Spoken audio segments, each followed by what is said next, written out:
With boundless pride and admiration, we extend heartfelt congratulations to each and every one of you who embody the spirit of endurance. We have conquered giants, embraced diversity, and now stand on the precipice of greatness, ready to author the African story you would be proud to tell. Throughout your time at the African Leadership Academy, you have not only discovered your own identities, but have also forged lasting connections with fellow change makers. You have found a sense of purpose, ignited a flame of passion, and honed your skills to bring about positive impact on the continent.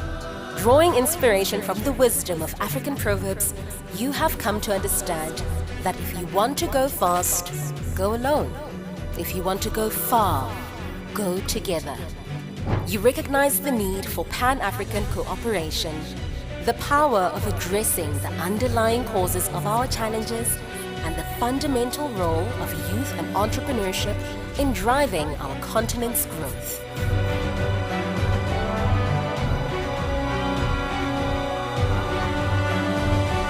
As we bid farewell to cherished members of our family, we honor their legacy, knowing that even as they embark on new journeys, they will never be forgotten. Their imprint remains in the lives they have changed, and their spirit lives on within you. And so, our dear graduates, with hearts overflowing with joy and excitement, we celebrate the African Leadership Academy's near 20 years of excellence, having graduated thousands of extraordinary individuals like yourselves. Today, we mark not an ending, but a new beginning for each of you as you step into the world to create ripples of change. May the spirit of unity, entrepreneurship, and relentless pursuit of ethical change guide your every step.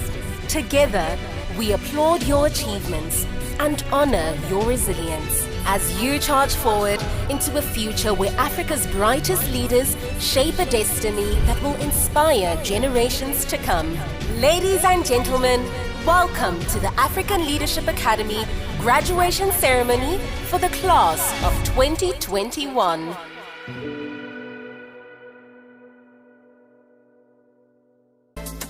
Put your hands together and welcome your hosts for today, Maria Natalia Sigombe, Sanyu Sematimba, and Dipshika Palmasur.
Good afternoon, community. Good afternoon. Whew. Welcome to the graduation of the class of 2021. You've made it.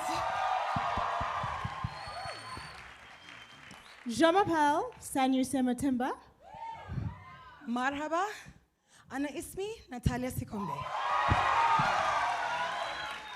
Habari, jina langu ni Deepshika Parmesa. And we are honored to be your MCs on this glorious occasion. We serve here as faculty in the entrepreneurial leadership and the creative arts department. Okay, now that we're all here and we are settled in, let us take a moment to acknowledge the joy in our hearts right now. Yeah, we also need a breath.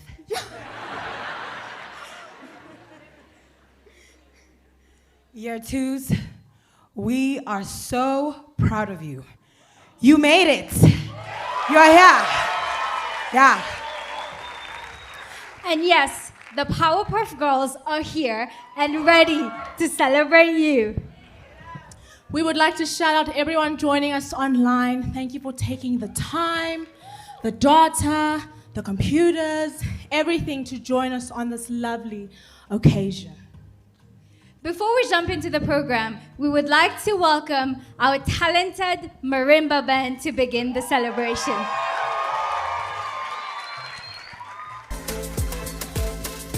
Put your hands together and welcome the ALA Marimba Band.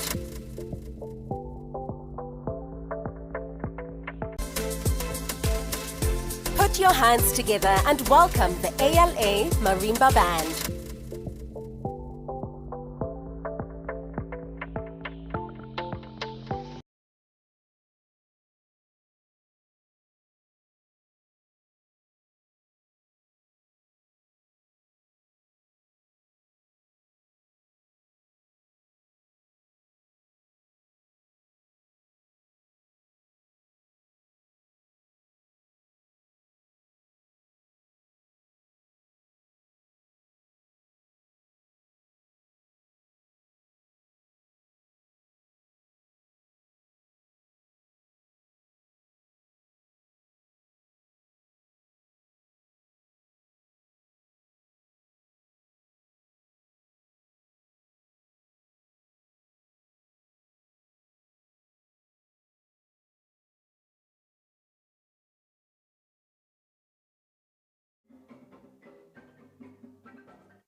Welcome to the African Leadership Academy graduation ceremony for the class of 2021. Put your hands together and give a warm ALA welcome to Dean Uzo Agiare Kumi.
Made me not cry, but oh boy, okay. Whew. Good afternoon, everyone. Our distinguished guest speaker, our founders. I think I saw our founding dean. Is he here? It's a pleasure, sir. Fred and Chris, trustees and directors of ALA, beloved faculty and staff, fellow parents of ALA online, and in-person guests, friends of ALA, my dear, dear, dear ones, and the newest graduates of the class of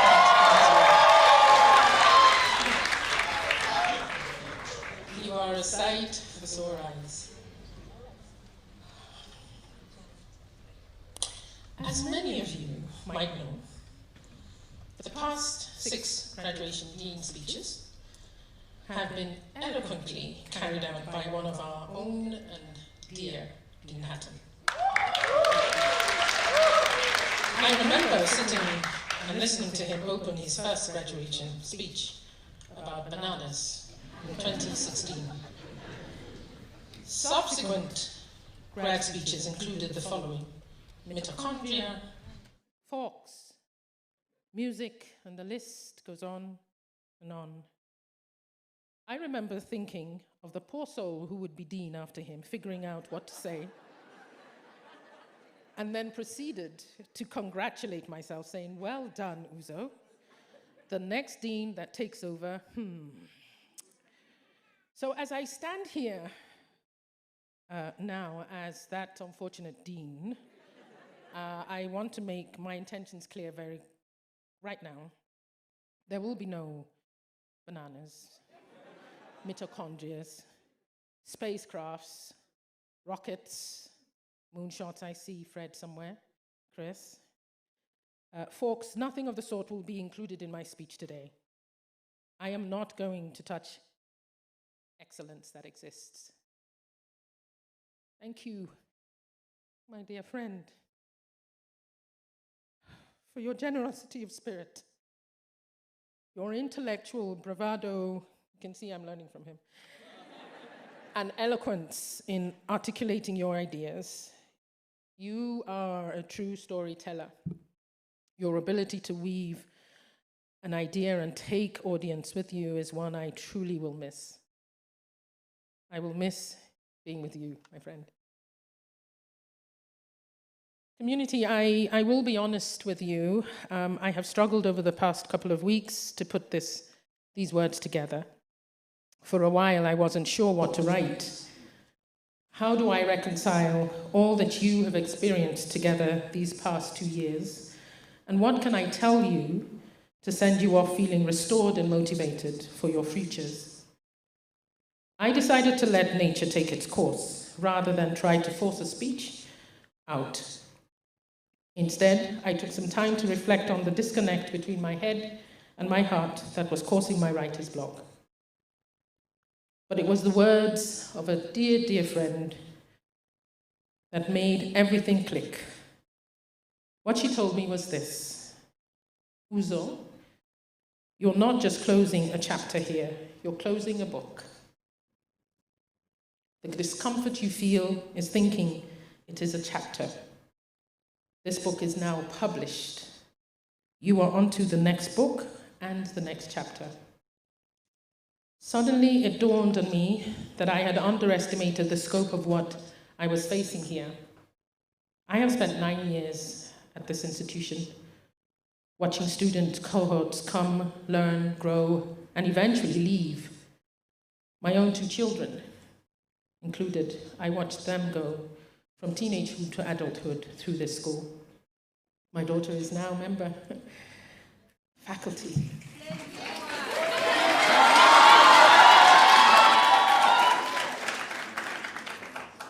I have come full circle. Being here at ALA has been a massive journey for me, as it has for you, my dear Year 2 students. And much like me, you too are closing more than a chapter here. Your high school journey has come to an end. You too are closing a book and preparing to open a fresh page towards a whole new story. Can we give them a round of applause?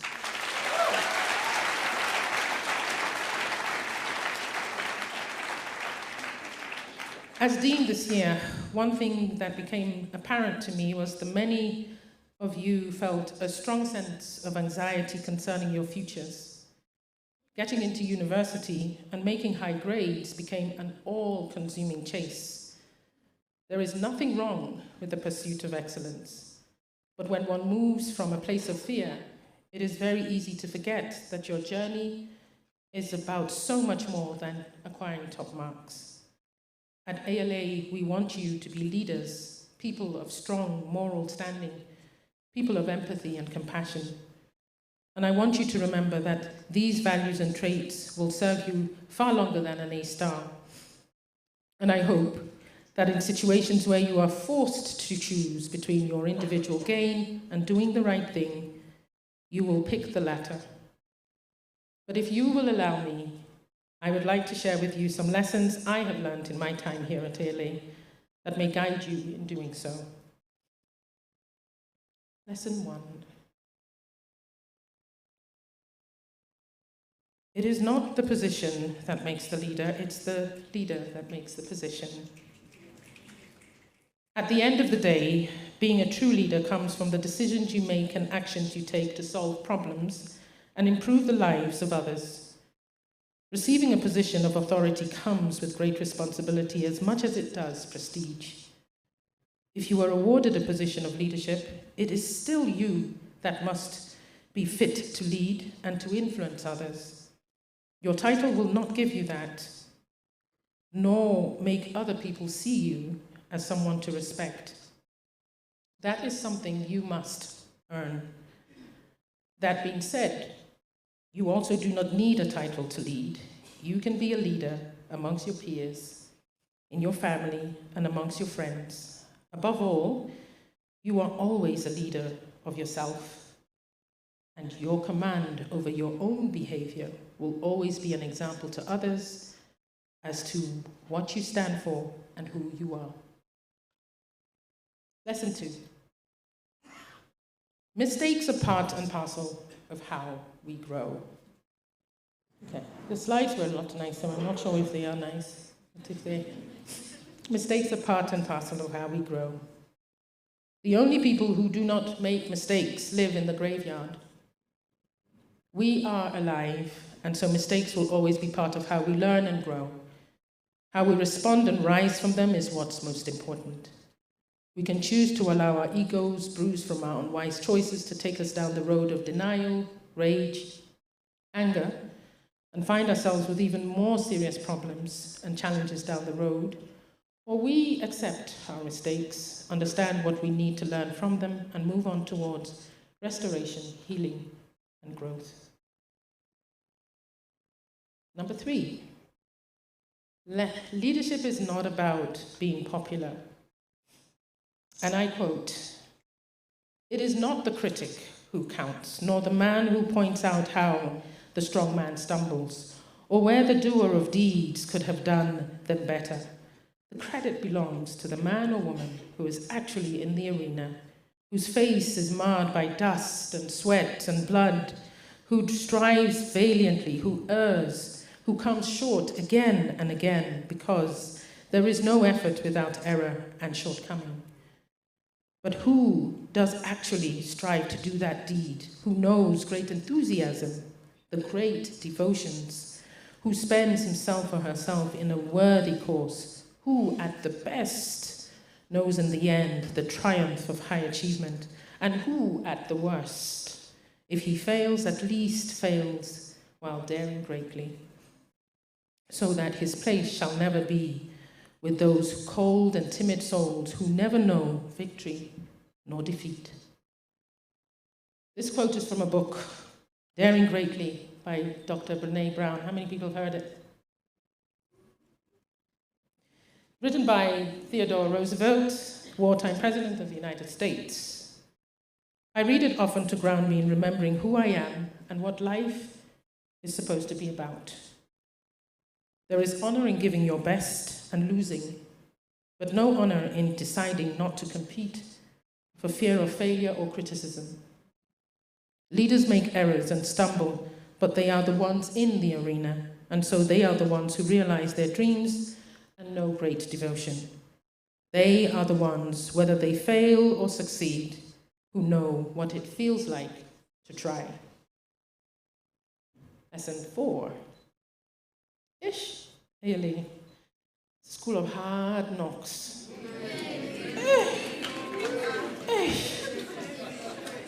Yeah. It is this school where many of you have struggled to manage your workload, received your first rejections from university, had your first sleepless night in preparation for, we could list all, we wouldn't be here till tomorrow. Many of you have felt overwhelmed by these hard knocks, and it is true in life that hard knocks can make you bitter. But if we see hard knocks as opportunities for grace, they will teach us 3 things. They will teach us the meaning of greatness. There is no hope for one who goes through the troubles of life and learns nothing from them. Experience is the greatest teacher in the world, but her lessons are usually the hardest ones to bear. Yes, exhale. Hard knocks are meant to toughen us. I believe that the way to ruin a young person's future is to shield him or her from every danger. The person who gets a few hard knocks when he is young, or she or he is young, is better able to cope with life and makes a plan to manage the challenges that come their way. They teach us important values and skills required to build our character on a daily basis. Hard knocks tenderize us. Selfishness, pride, ego must be knocked out of us before we can even begin to helping others. We require a certain level of brokenness and humility in order to show compassion when others face difficult times. It is through the most painful of moments, through periods of uncertainty and ambiguity, that you are able to learn the most valuable of lessons, the lessons of endurance, the lessons of resilience, proactivity, grit, resolve and determination, gratitude and self-awareness. Hit that song.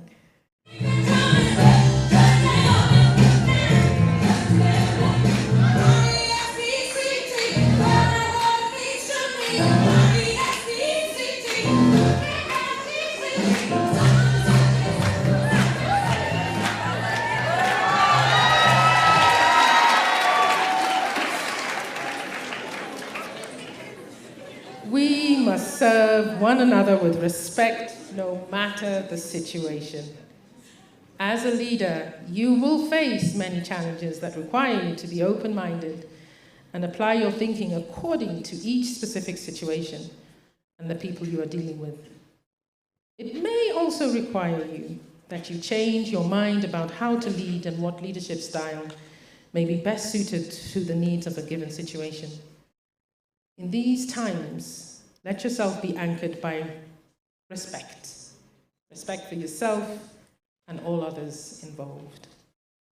Lesson 6. Choices have consequences.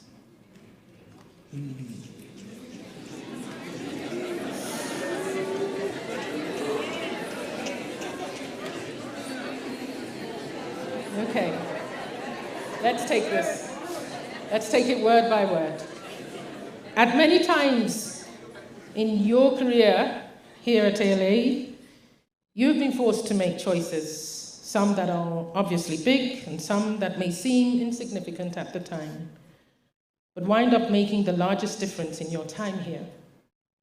All of our choices lead to outcomes, positive or negative. And one thing I advise all of you to do going forward is that when you are faced with a decision, to pause and carefully think about what those outcomes might be.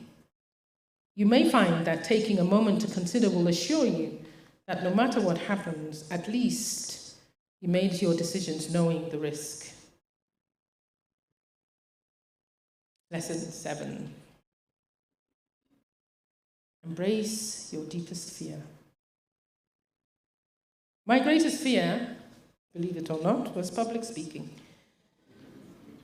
Getting up onto a stage and sharing like I'm doing now would send me into tailspin of nervousness and projectile vomiting.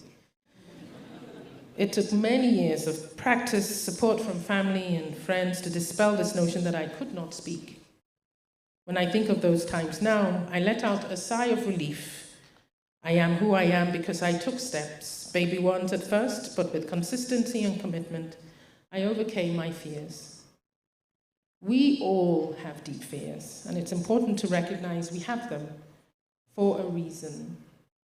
When we embrace our fears, we learn not only why we are afraid, but how much bigger we are than the fear we had. Lesson 8, I'm almost there, guys.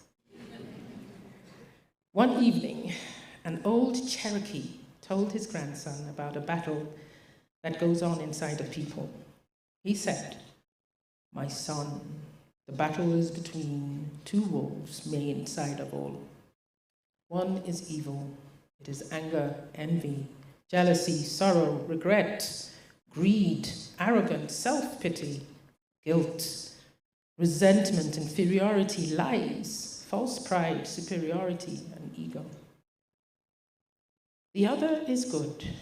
It is joy, peace, love, hope, serenity, humility, kindness, benevolence, empathy, generosity, truth, compassion, and faith." The grandson thought about it for a minute and then asked his grandfather, "Which wolf wins?" Does anybody know what he said? "The one you feed." If there is one thing you take from this speech today, my dear students and community, I want it to be this. The winner in the battle for who you are depends on the wolf you feed through your faults, through your thoughts, actions, and words. You decide what to act on, the dark emotions and feelings we all have, or the light that also exists inside of all and all around us. It can be very difficult at times to see the brighter side of things, but I pray that you remember that it never is too late to change your life and yourself for the better, and that you will always find the courage, above all, to live in the light. The 9th and final lesson I leave with you is to live with gratitude. Thank you, Louise. I know I'm so off time. Gratitude is truly a way of life and a choice you must make for your own happiness. Choosing to be grateful in all the things you experience will open your life up to all the good life has to offer. It will brighten even the darkest of your days and bless you with a life that is purpose-driven and deeply fulfilling. And with that, I want to extend my gratitude as I draw my closing remarks. My year ones. No, this is not goodbye, but see you later. I promise I'll try and come for graduation next year. Our paths will cross again. Remember what you have seen and heard today. You are next in line towards the graduation of the class of 2022. Not yet. Not yet. To our staff and faculty colleagues, thank you for making this place a home for me the past 9 years. I will always be proud of what it means to be part of this community that laughs together, cries, and how have we cried, and supports each other. To my team of warriors, T, my passionate and gentle queen, the ever-wise Mr. Morake, the glorious Mr. Dexter, my energy battery, Miss Prudence, and my busy bee, Miss Mary. I stand here in deep gratitude for your kind welcome to me over the many years. Thank you for helping me to rise up whenever I was down, for wiping my tears, and they were many, when the going got tough, for the laughs and sweet moments. In spite of how tough ALA is, it was always you all that reminded me who I am. To my EXCO colleagues, and there have been many over the years, my brother and partner in global partnerships, Mr. Josh.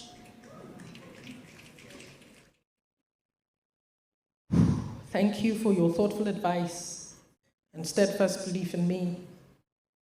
Times when I could not see it for myself, you always had the words to remind me who I am. Where is Josh? Thank you, bro.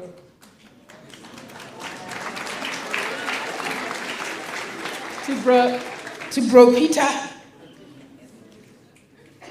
Miss Karen, Kate, Wade, thank you all for being patient with me. Mr. Peter and Brilliance. It's been a pleasure to have served ALA by your side. Oh, it's getting deeper. To Mr. Bradford.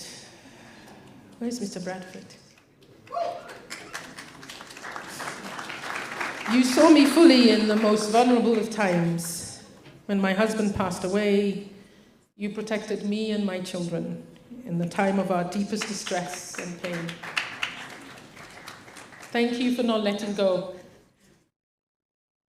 You helped me find courage to fight through the maze of despair, shock, and loss. I am forever grateful for your kindness and respect and support.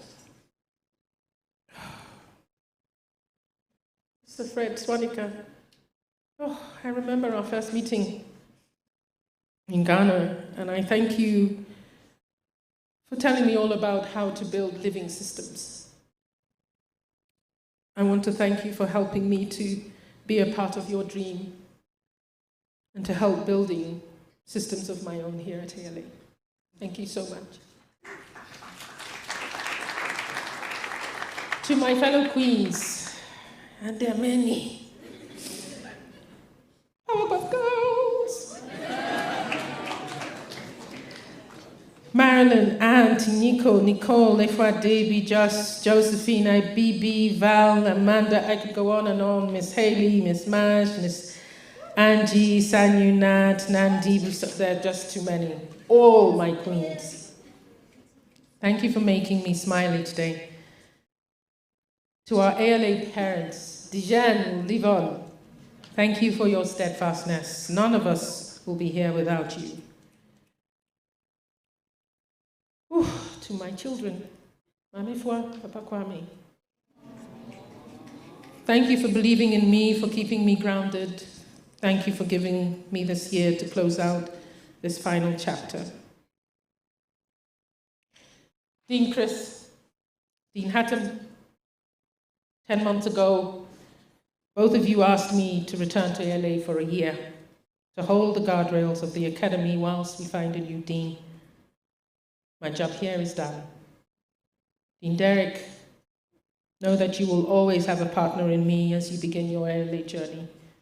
Congratulations and thank you for coming on board.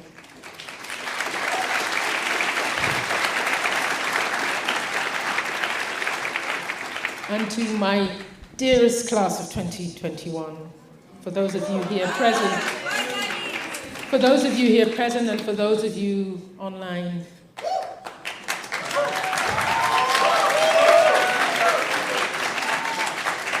our year has not been made easy. It was not meant to be. Yet through it all, you persevered, kicking and screaming. But we are here on this glorious day, your graduation day. This day and this year, you reinforced to me what it means to love.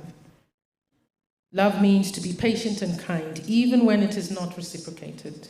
To stay focused on the long game.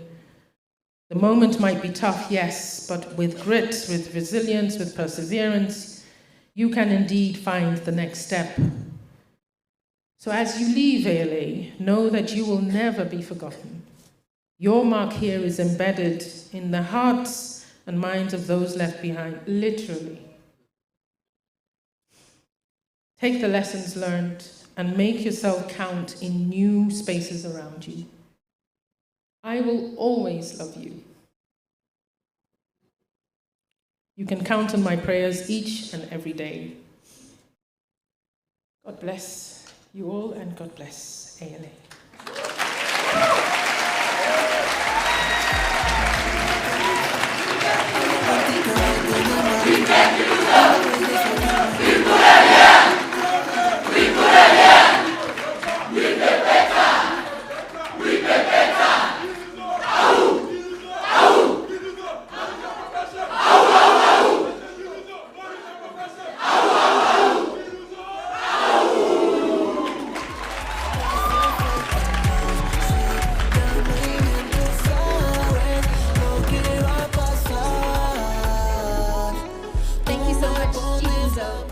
Quoting one of my favorite authors, Marimba. You have to try, and even if you fail, you do so very greatly.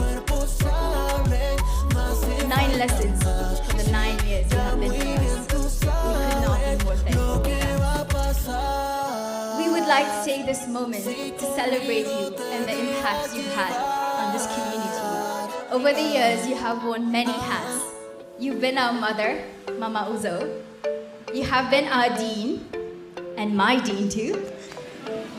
You have been a friend and a confidant to many and everyone who's walked through these doors. We understand that it's time for you to leave. We know that this is not a goodbye, but a see you later. And of course, the Powerpuff Girls would never be complete without the influence of Professor Utonium. Thank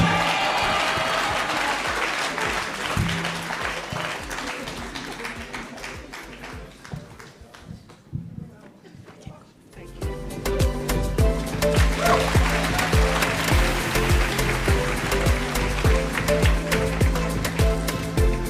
Please welcome onto stage, Kazazak Karirukanyo.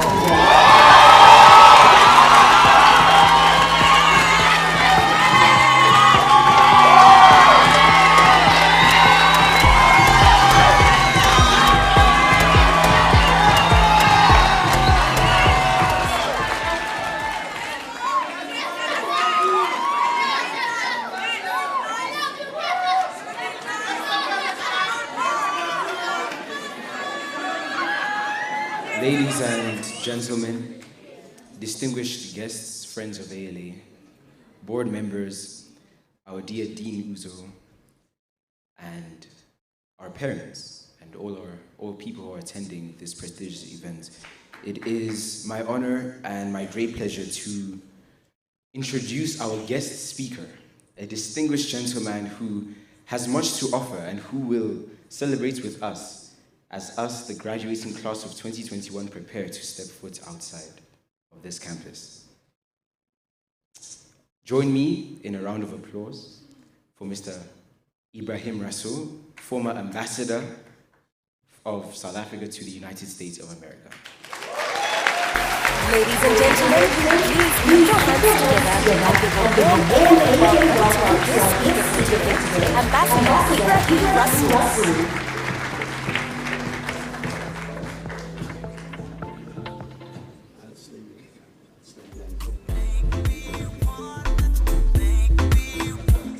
So I was a bit too hasty in requesting the applause, but the applause was very welcoming, and so you welcomed him before I finished the actual introduction. So I thank you for ALA's generosity and of spirit. I'll try to get through this to get to our speaker, sir.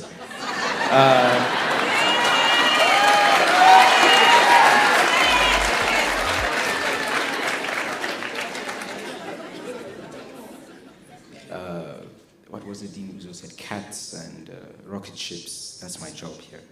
Ibrahim Rasool's life was shaped by a lifelong commitment to justice and coexistence. He forged through participation and leadership in the anti-apartheid struggle. This started at the high school level, including leadership in the United Democratic Front, the UDF, and the ANC, the African National Congress. He has had to make sacrifices like spending time in prison, where he met Nelson Mandela for the first time, and being under house arrest. More recently, he was South Africa's ambassador to the United States of America. Prior to that, his contributions have included being a member of parliament in the National Assembly. He has been the special advisor to the state president of the Republic of South Africa and the premier, in other words, the governor of the Western Cape province. His social and political involvement has been faith-driven through involvement in both the Islamic movement as a founder of the Call of Islam, as well as the interfaith movement. He mobilized Muslims and the broader faith communities to develop deeper understandings of Islam and faith under the prevailing conditions of globalization in the world today. For his contribution to South Africa, Ambassador Rasool has been the recipient of a number of leadership awards. Visionary Leadership and Public Good Award from the World Congress of Muslim Philanthropists in 2008. Commitment and leadership in the fight against crime from Business Against Crime, 2009, the 2005 London Financial Times Foreign Direct Investment Award. We have Personality of the Year Award, the Nelson Mandela Award for Health and Human Rights presented to him by the Kaiser Family Foundation in 1998, and finally, the Indonesian Diasporian of 2012 Award. Sir, I need to probably now talk about your educational qualifications since I'm, and just let's move. He said he has received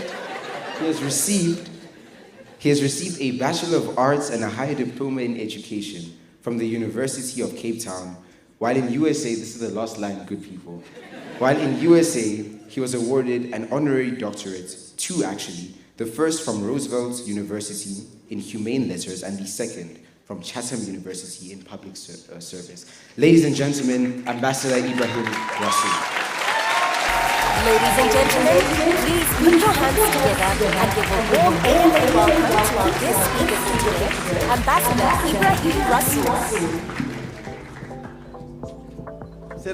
Thank you very much, Mkaza, for that introduction.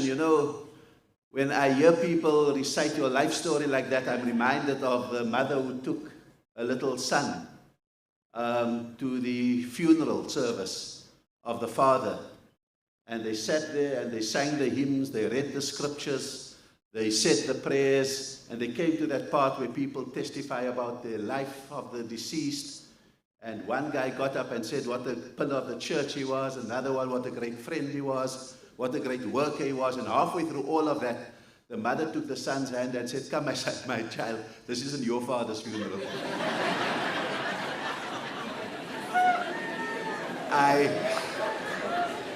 I always have a dread that someone in the audience will know me very well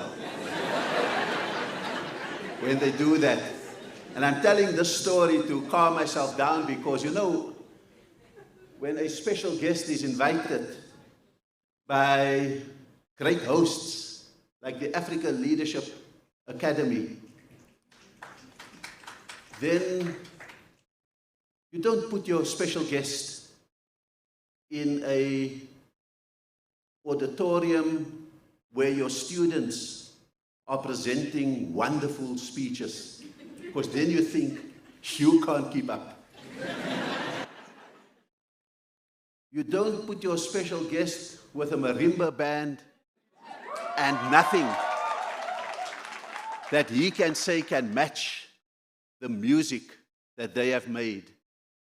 You don't have 3 MCs dancing around here. And the special guests feels in awe. And you don't invite a special guest to speak about leadership when you have an outgoing dean doing the ABC of leadership. What is left for the guest to do?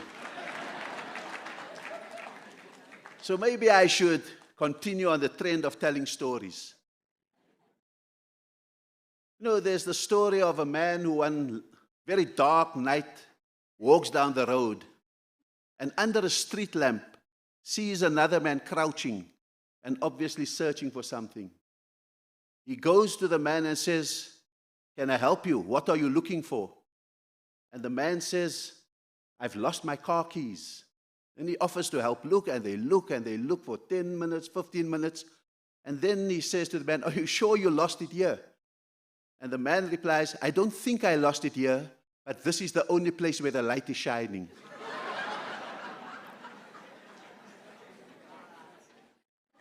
And I tell you the story as graduates of the class of 2021.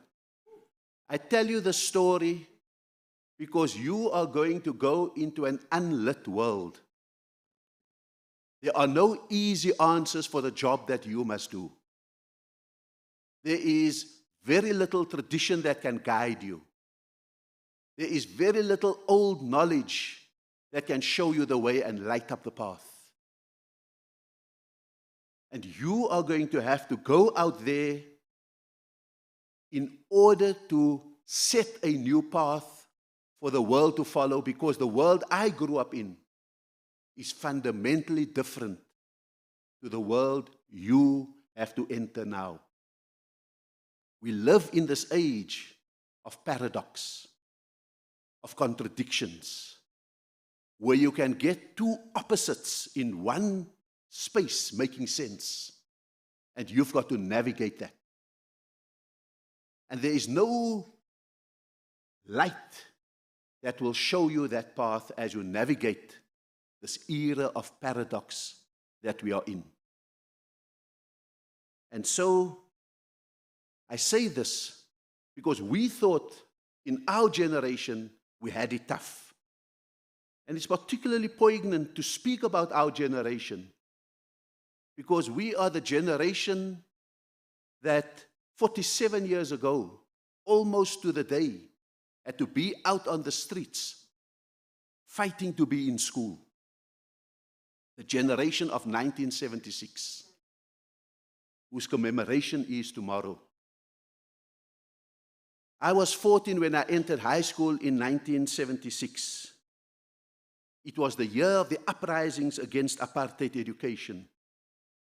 But it was more than a fight for facilities and about language and about math and science and the right to learn them.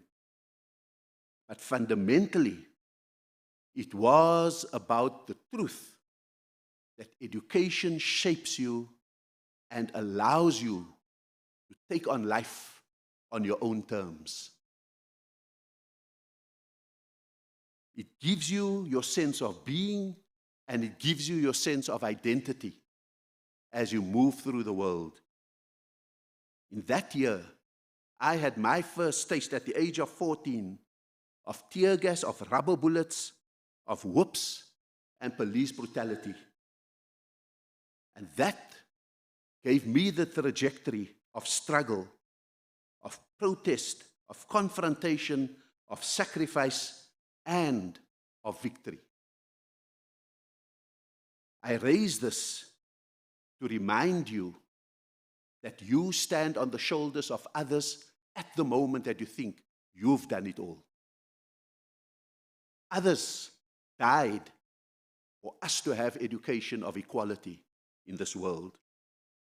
I remind you that you are another runner in the great relay race. Today, the baton is being handed to you, and you look after it, and you will hand it over to someone else.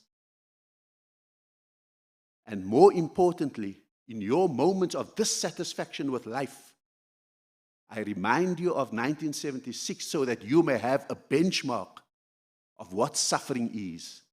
You may be out of Wi-Fi and feel you are suffering. But there must be benchmarks.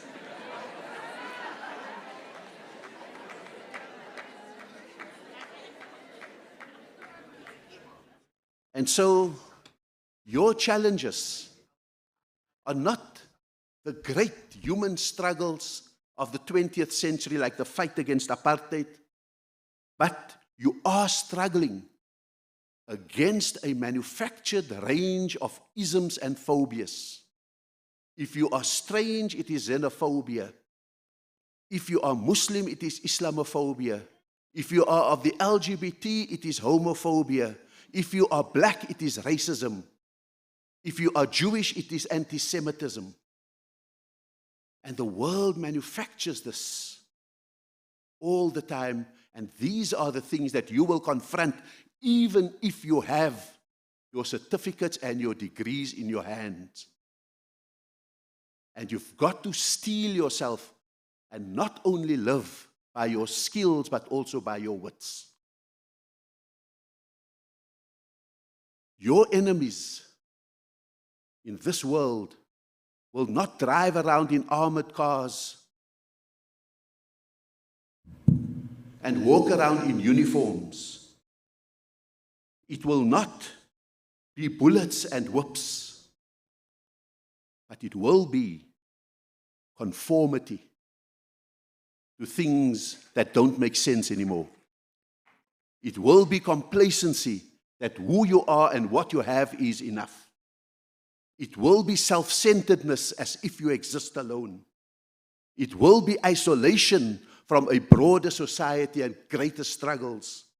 And it will be a temptation towards individualism, that you can exist for yourself.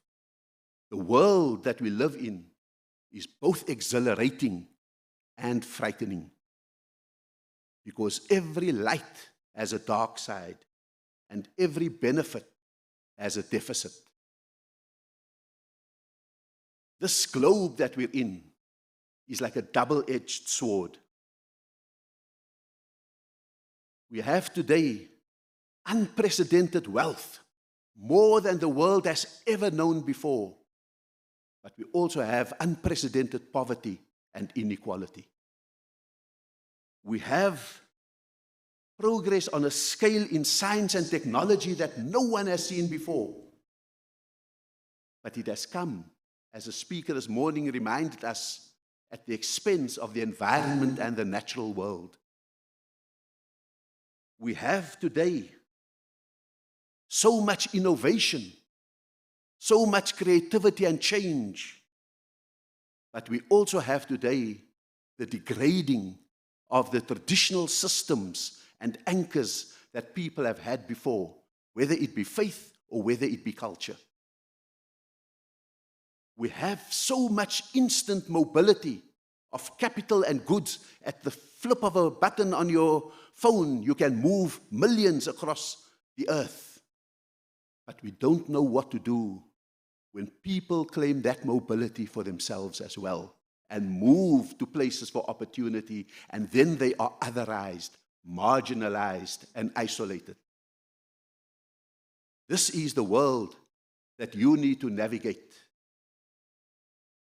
And that has led to a triple crisis, an economic one, an environmental one, and a human one. And so, what you need to do, if we learn like the generation of 76 learned from leaders like Nelson Mandela, is that you have to put your anchor in place. You have to define your purpose in life. You've got to decide what will be the meaning of your contribution. And you've got to make sure that you face the choice correctly about whether at your funeral you would have left a vacancy or a legacy. That's the choice, a vacancy or a legacy. But you can't decide it halfway through the journey. You can't decide it as you lay on your deathbed. You've got to decide it right now. And so when Nelson Mandela stared in the face of a death sentence in 1964, it was almost 49 years ago, almost to the day on the 13th of June, that Nelson Mandela went into prison for the 27 years. So it's worthwhile pulling out his lesson. When he faced the judge and the possibility of a death sentence, his lawyers advised him not to make the speech that he made. But yet he continued and he said, "I have cherished the ideal of a democratic and free society in which all persons live together in harmony and with equal opportunities. It is an ideal I hope to live for and to achieve, but it is an ideal for which I am prepared to die." Nelson Mandela was not a suicide warrior. That's what fundamentalists do.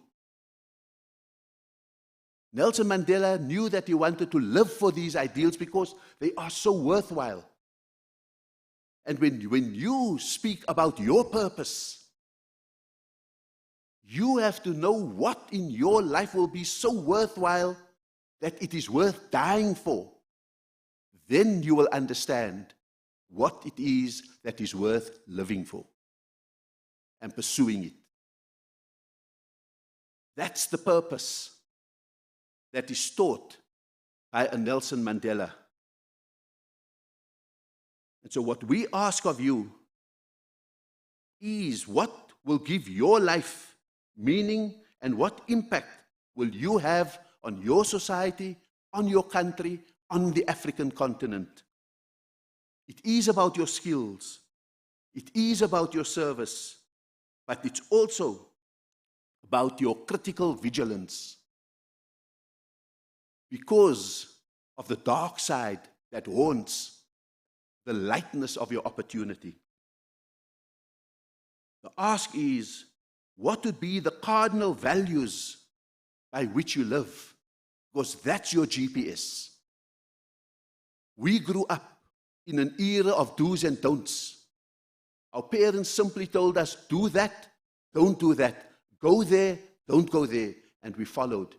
Because every intersection was so simple that it could be mapped out. Your intersections need to recalculate from time to time.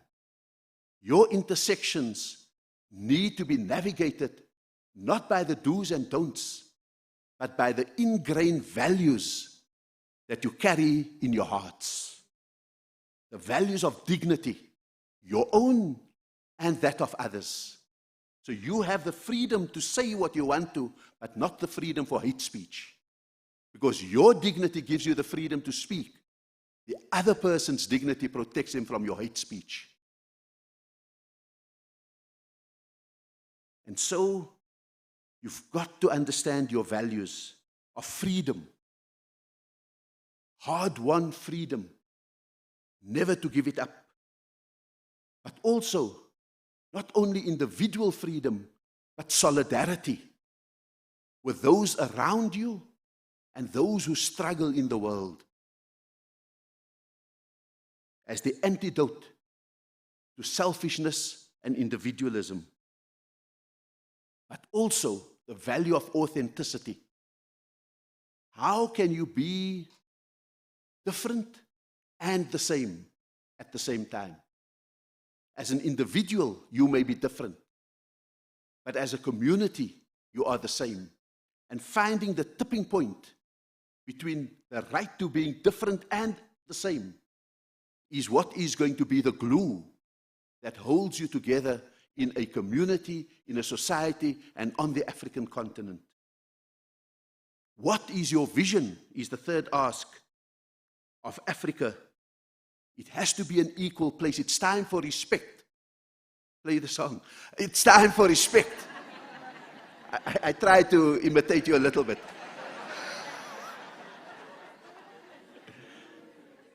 It deserves respect in the world, if for no other reason except that it is the home to the majority of young people in the world. What vision of peace do we have in Africa? And what vision of development do we have in Africa? And that's what ALA's mission is, to instill in you both the soft skills for African development and the hard skills for African development. You can't walk on one leg only. You've got to walk on both legs that will look after the peace that Africa requires and the development that Africa requires. But in understanding the leadership that we need to bring to Africa in this new situation that we are in, we must avoid three temptations. The temptation to nostalgic leadership. We keep on bringing back the brand names. We keep on bringing back the old dynasties. We keep on looking for safe harbors in what we have known in the past. That's nostalgic leadership. We can't also be so angry that all we have to offer is demagogic leadership. In Africa, we have a saying, your anger is hot, but it cannot cook.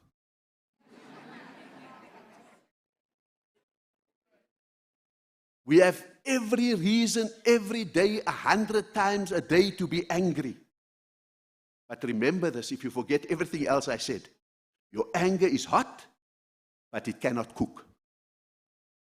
You must have the fury to work with your soft and your hard skills and to be able to make the place a better place than it is. There is no better revenge than to defy the predictions of your enemies. We also cannot afford bureaucratic leadership. Play only by the rules. We must have rules. We must have rules. But bureaucratic leadership tries to push you down rabbit holes of bureaucracy to quieten down your voice. What we do need is the kind of leadership, and I speak here because I was part of the 10th anniversary celebrations of ALA in 2018. We were part of an exhilarating festival of ideas. And out of that, we reconfirmed the values of ALA, the mission of ALA, and what kind of people ALA wants to send onto the African continent. And we understood that the leadership we want to establish is not nostalgic, although we have a respect for the past. Not demagogic, although we may have anger. Not bureaucratic, although we follow rules. But it is principled strategic leadership that will pick up the African continent and put it on its rightful place in the world. And Africa gives us this opportunity. We are relatively new. America can't even change its amendment, Second Amendment about guns and everything, because it's a society that has frozen with its 200-odd-year-old constitution. We are in flux. We have the ability to reimagine ourselves. And therefore, Africa offers us that opportunity. In its underdevelopment lies its opportunity.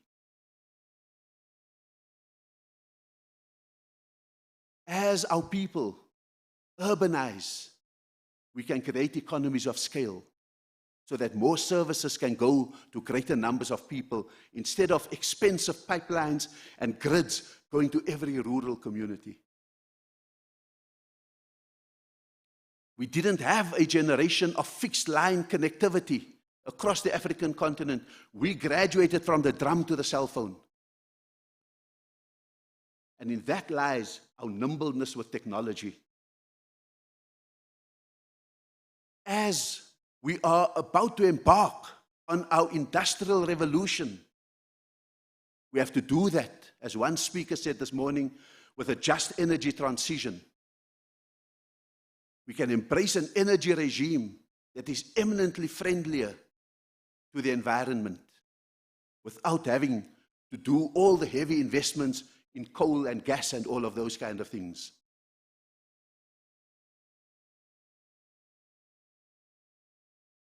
We had few physical banks across the African continent, but we all bank on our cell phones. I went to America in 2010, and they were still writing out checks. And I said to them, I would have done this transaction in a minute in South Africa. That's the opportunities that we do have. We have had very little welfare interventions across the African continent, except maybe in South Africa. But it has spurred entrepreneurship like never before. And often, we have been the citizens of weak states, so we had to be strong citizens. That is where the opportunity lies. And I end by saying,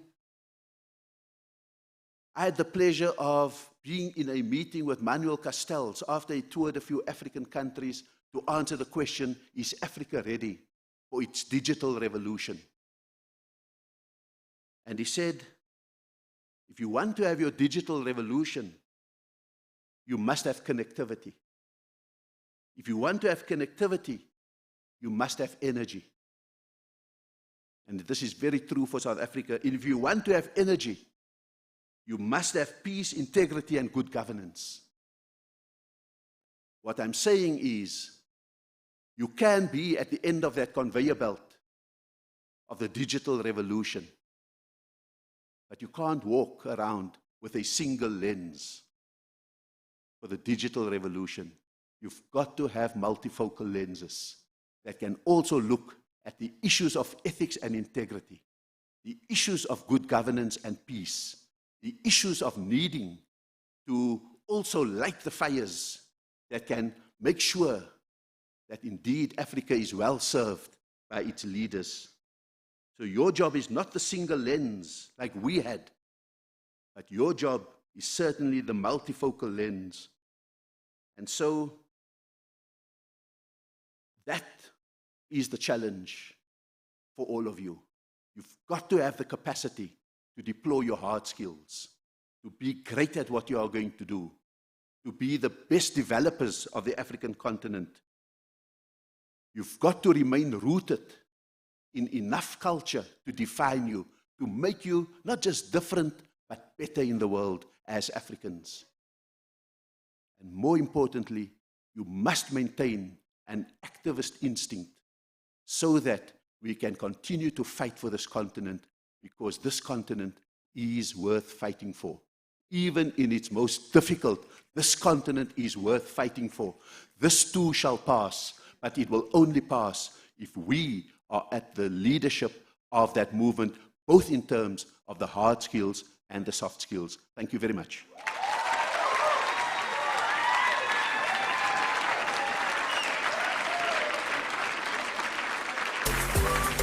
Welcome to the African Leadership Academy graduation ceremony for the class of 2021.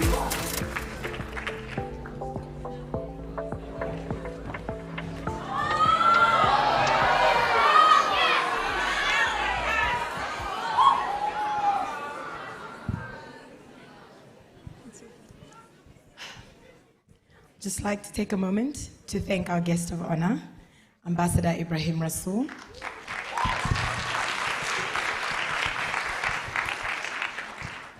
Thank you for taking the time to be with us here today.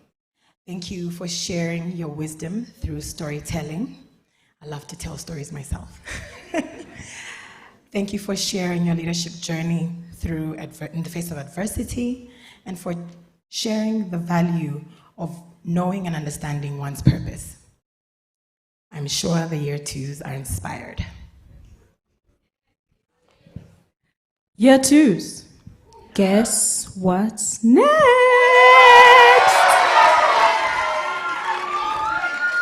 That's right. It is the moment you have been waiting for. 2 years in the making. You have a few things to take care of first. Okay? Straighten those sashes, please. Yes, yes, yes. Okay? Fix that robe. Moisturize the lips. And make sure your cameras are ready. It's time to receive your diplomas! I would like to welcome to the stage Dean Uzo, Hatem Al-Tayeb, Maya Skolne, Mumpati Murake, Tinyiko Nkuna. Please welcome to the stage. Ladies and gentlemen, to present the graduation diplomas, please welcome onto stage our CEO, Hatem Al-Tayeb, Dean Uzo Agyare Kumi, Dean Tinyiko Nkuna, Ms. Maya Skolne, and Mr. Mopati Morake.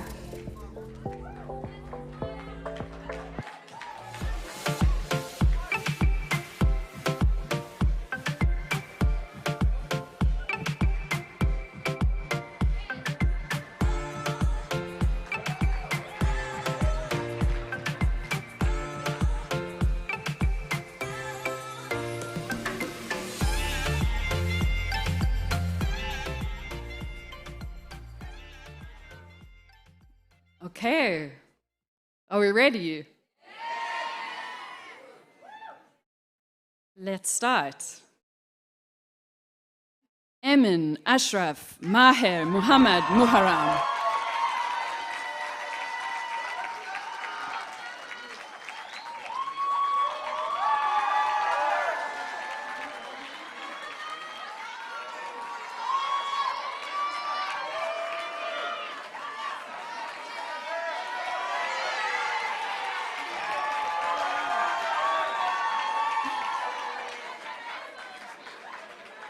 Ahmed Ben Brahim.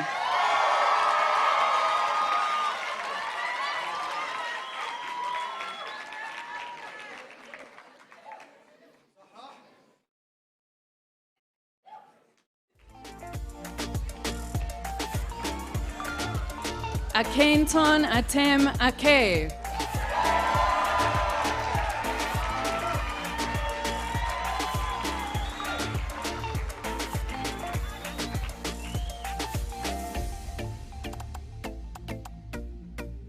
Aminuddin Mubarak Al-Mabsout.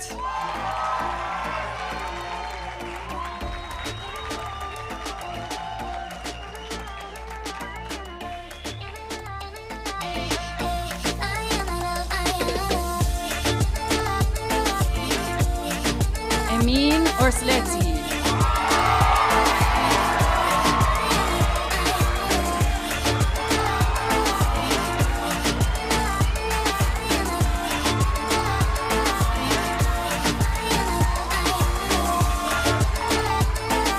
Pamela Ann Goddard.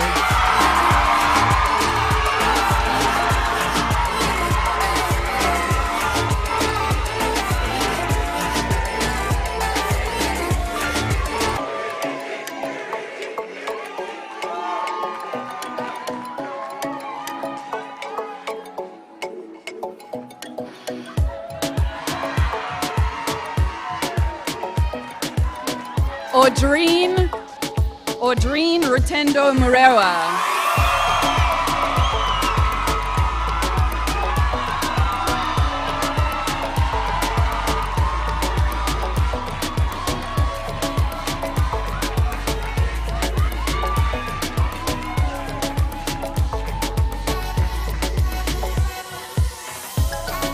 Babakar Chiam Njai.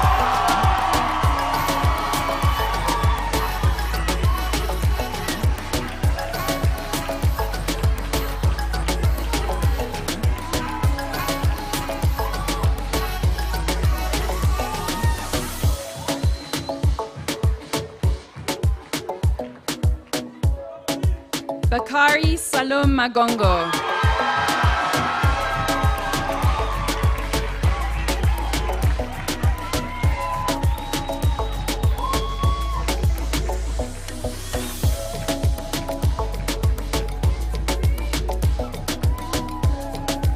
Chiamaka Nancy Henry Naiho.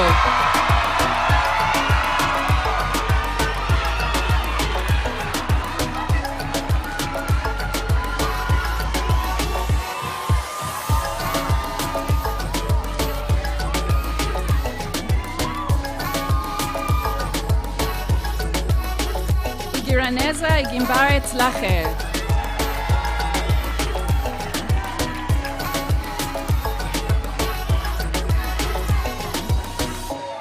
Daniel Ubong Lewis.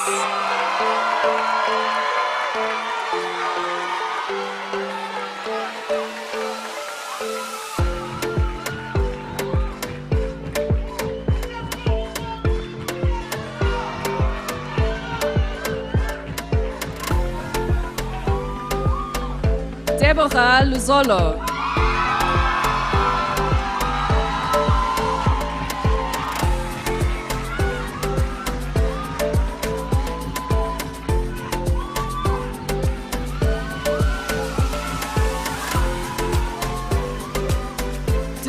Luzolo.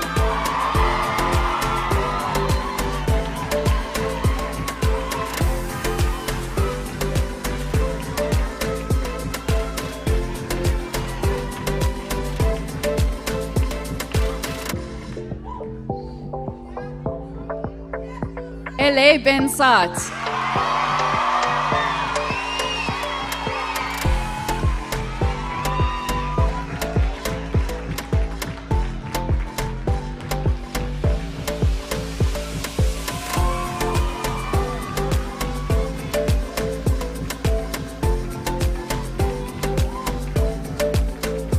Eriayo Chinaza Ayodele Bamishaye.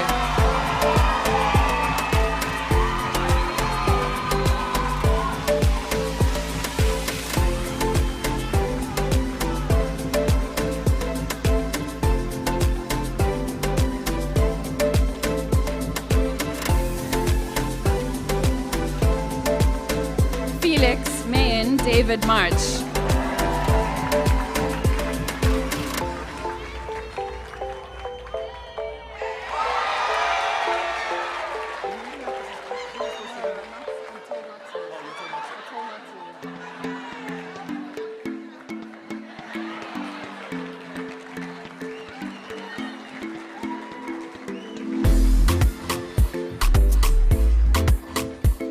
Fridaos Lale.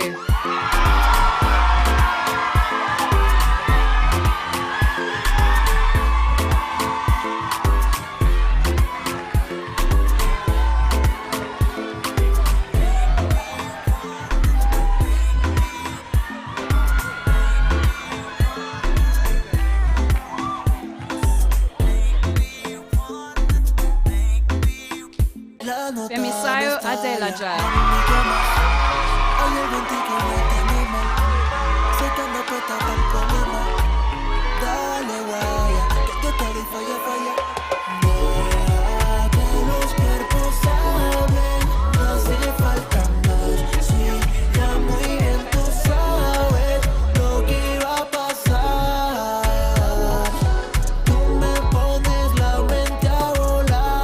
Going Manegre Apollinaire Nikema.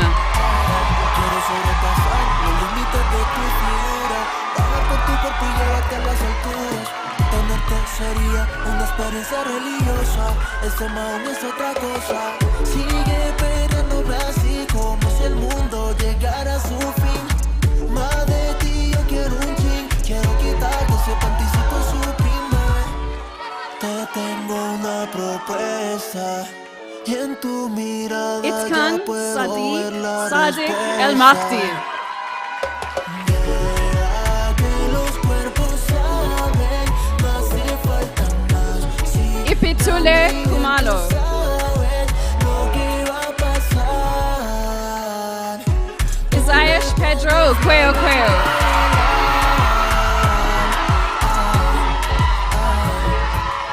Yo te caché la señal, no hicieron falta palabras. Un lenguaje corporal, todo fluyó natural. De lejos se notaba la energía sexual. Mami, ¿qué más? Hay algo en ti que me tiene mal. Una belleza que me quema.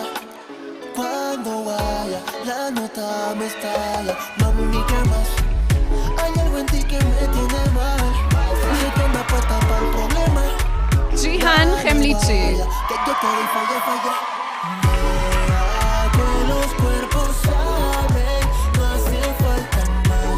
Si ya muy bien tú sabes lo que va a pasar. Elia Oz. Tú me pones la mente a volar.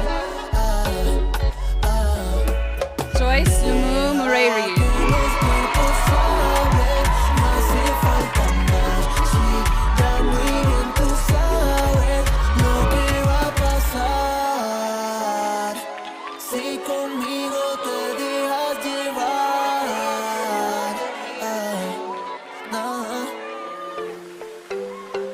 Justine Nzambi Karaoke.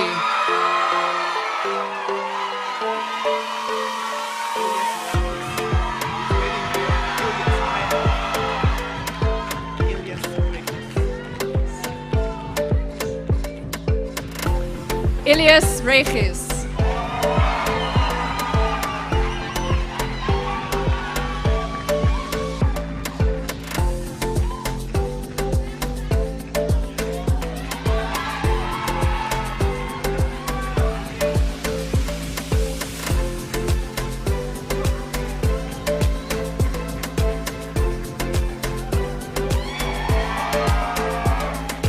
Kale'av Asfau Azezo.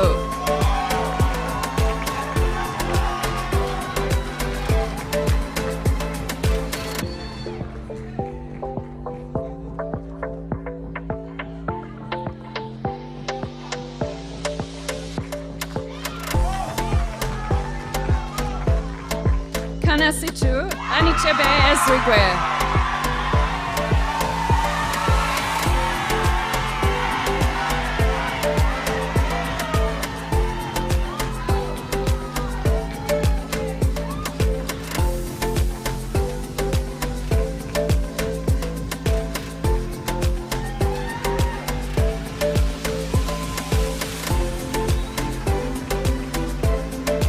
Katie Magdalene Onyang.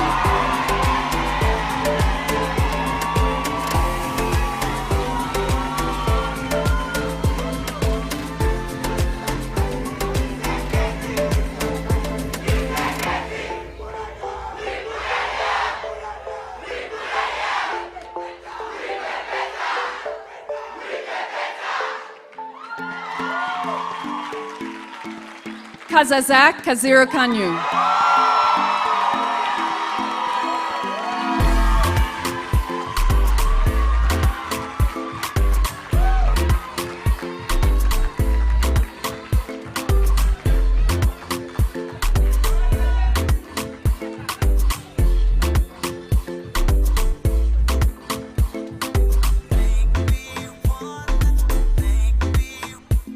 Kadus Chernet Tessama.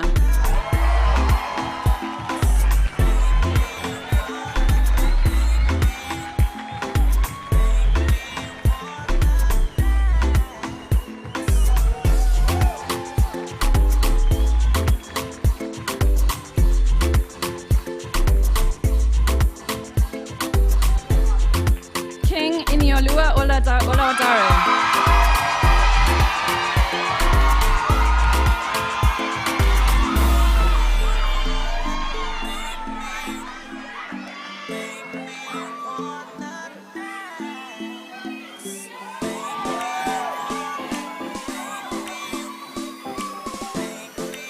Aaron Onwigbo Kingsley Onyitikachi.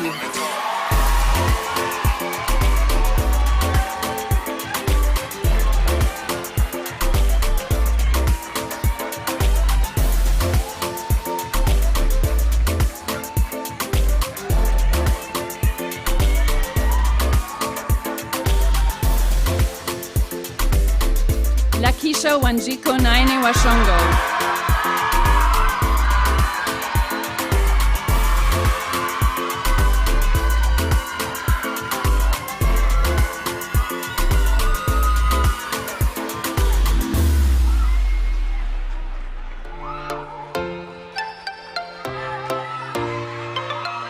Lele Alika Nora.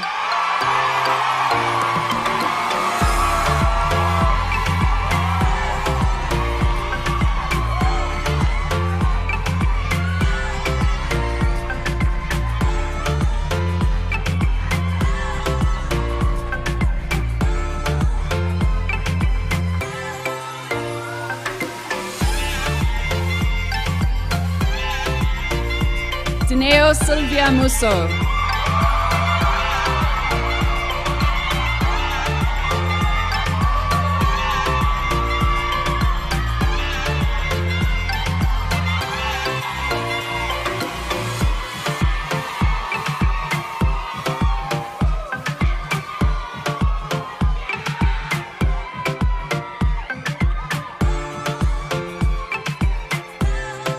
Lual Mayen Joel Lual.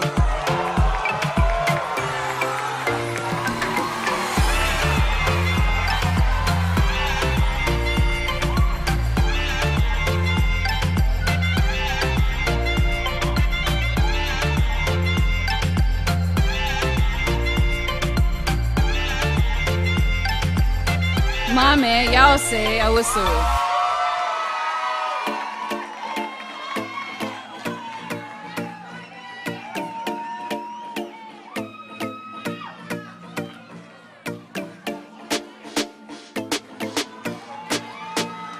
Mahmoud Hafiz Regeb Hafiz.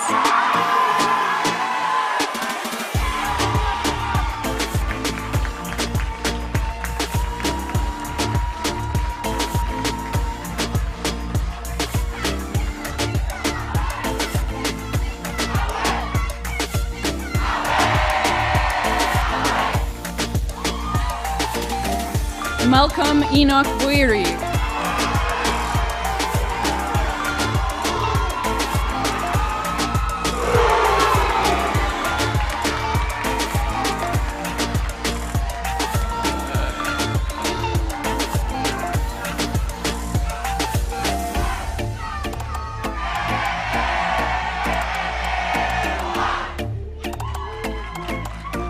Malek Shweich.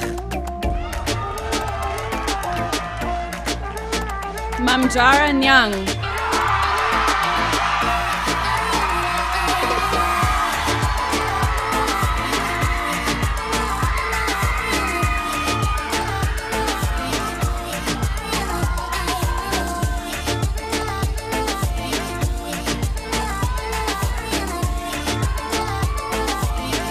Mandela Paulo Abeli.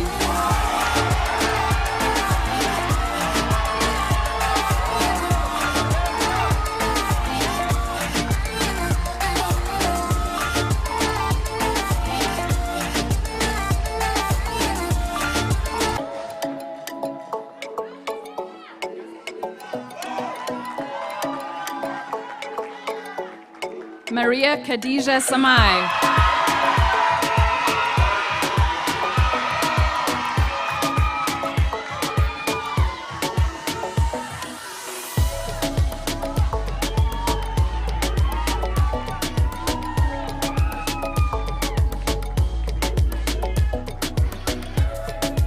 Mary Kenny Maithia.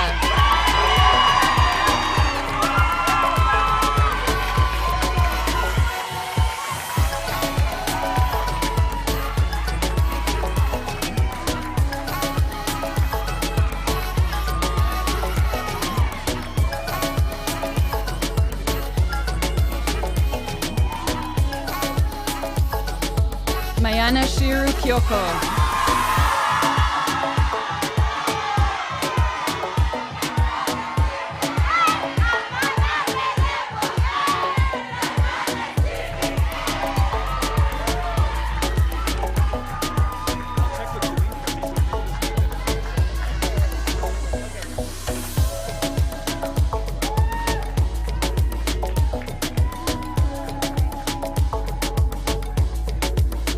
Maziko Mijoya.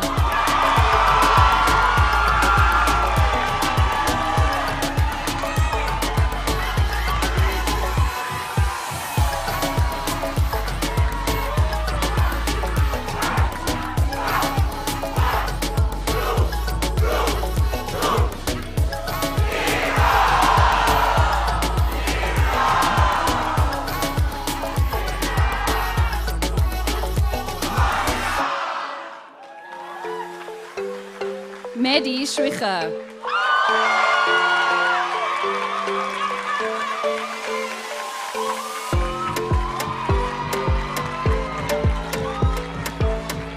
Michael John Olivier.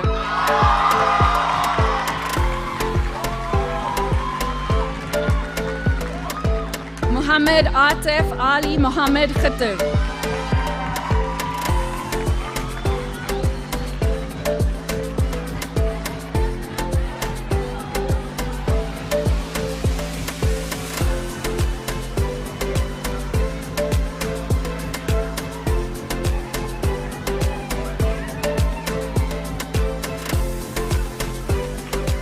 Mohammed El Faisal Ahmed.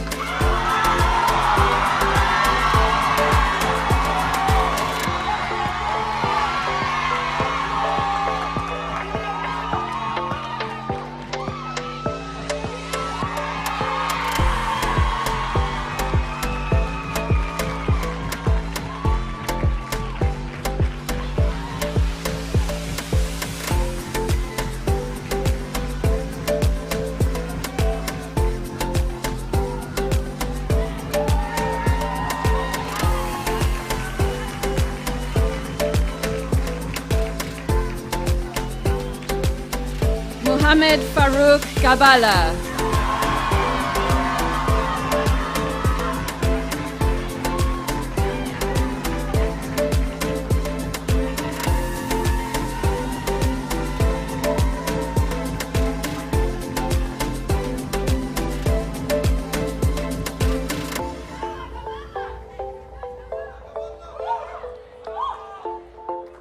Mohammed Kante.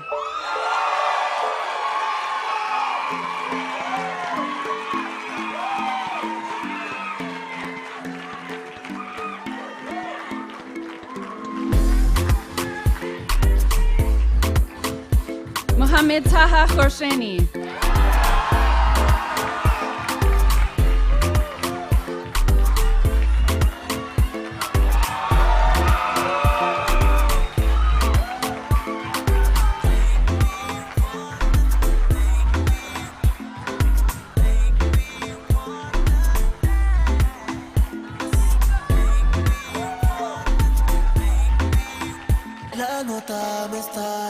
Mufaro Dube.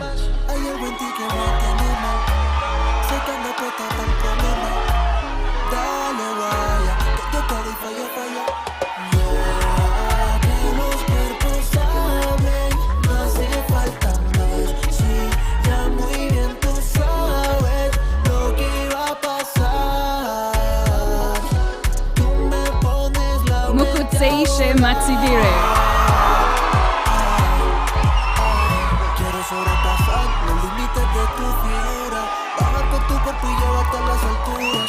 Tenerte sería una experiencia religiosa, ese maón es otra cosa. Sigue peleándome así como si el mundo llegara a su fin. Más de ti yo quiero un fin, quiero quitarte ese panticito suprime. Te tengo una propuesta y en tu la respuesta.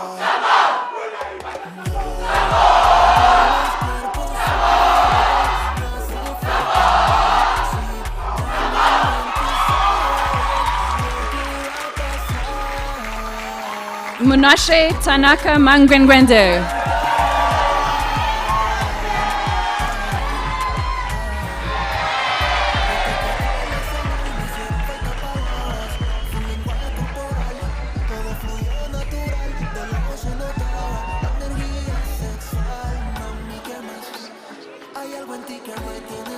Mustafa Rashid Jafar Al Hassan.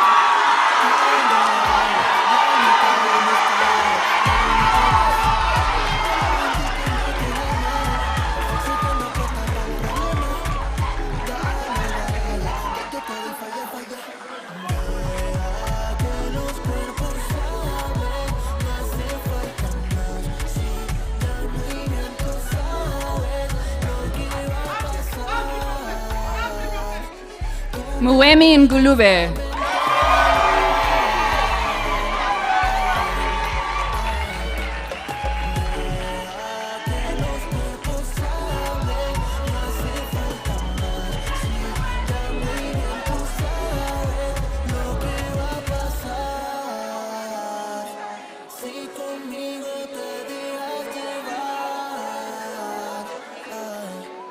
Naomi Uriogene Ivie.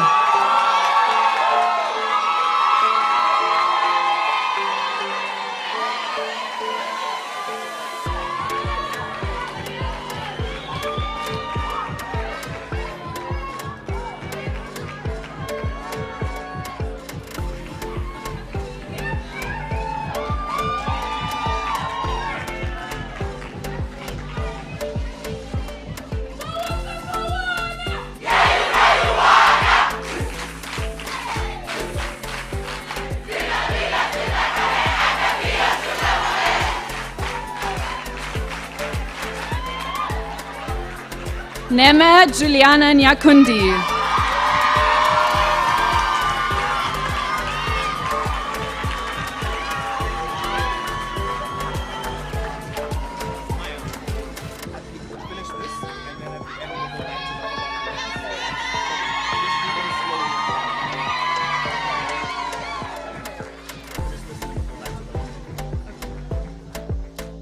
Neville Hezekiah Kitilia.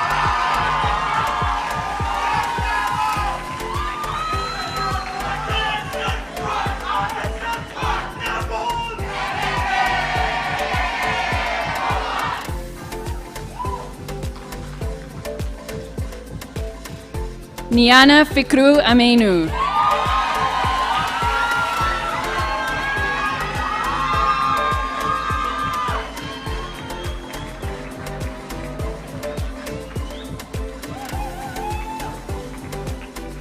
Inamigisha Noela Chelsea.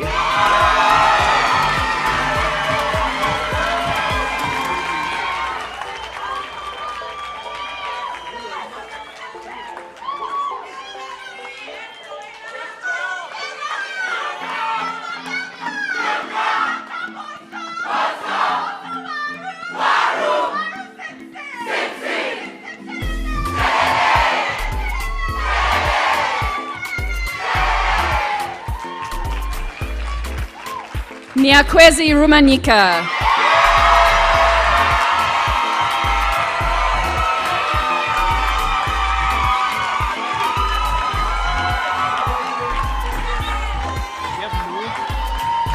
Yeah, coming up soon.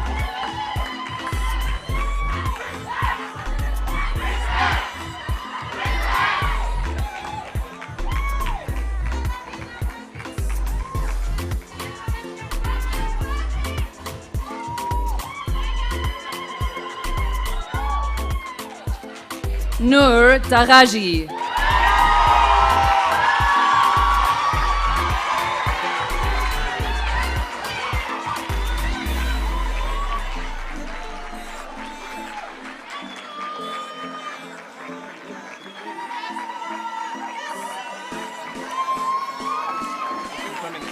Yes.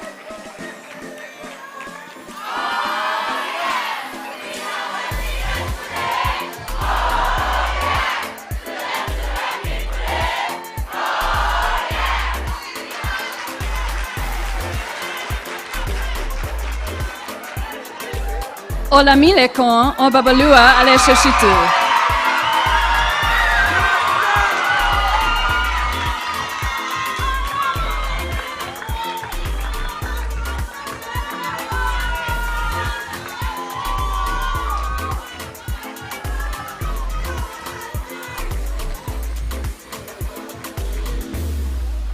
Omoluakite Titomi Yasmin Zanita Akikube.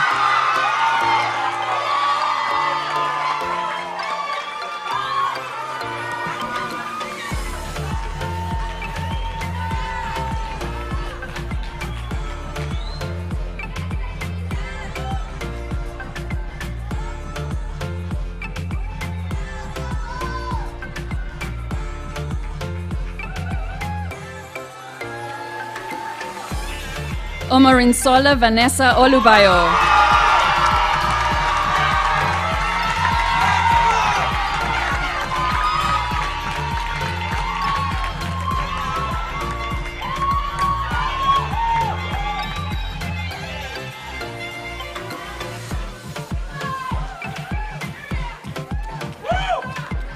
Peculiar Hepzibah Emmanuel King.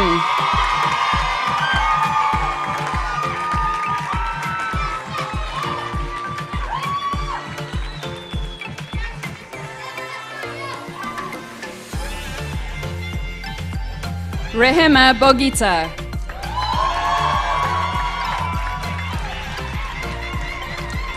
Saif Eli Sharif.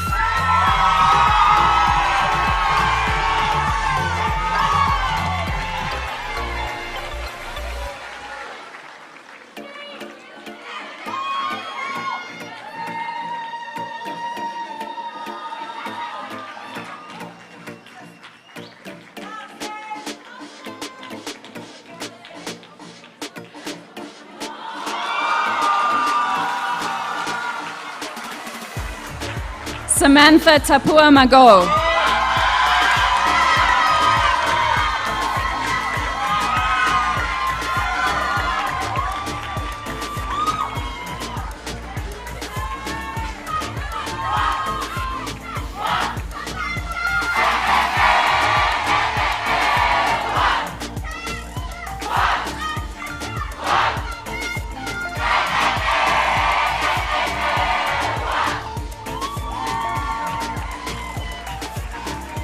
Samson Diamond Wakabage.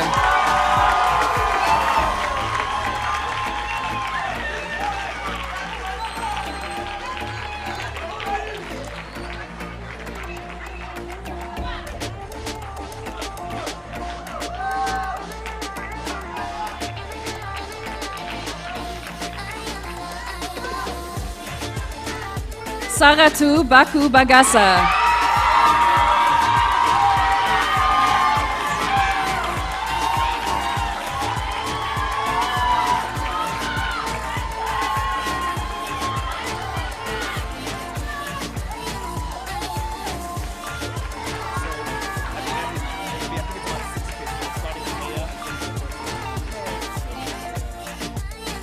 Sarik Raku Kratisun.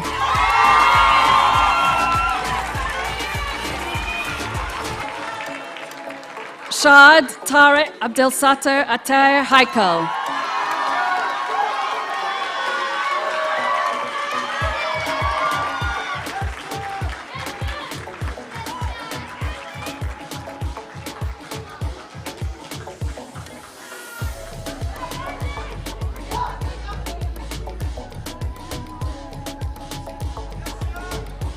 Sharif Eric Lawani.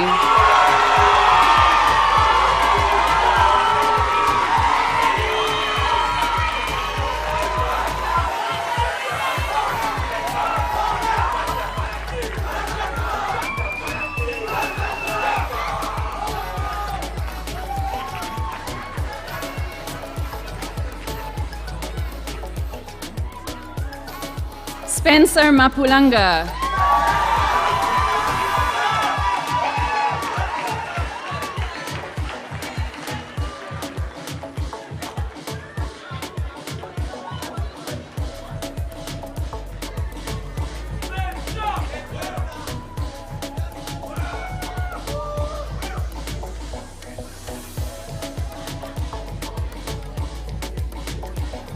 Sushil John Amalur.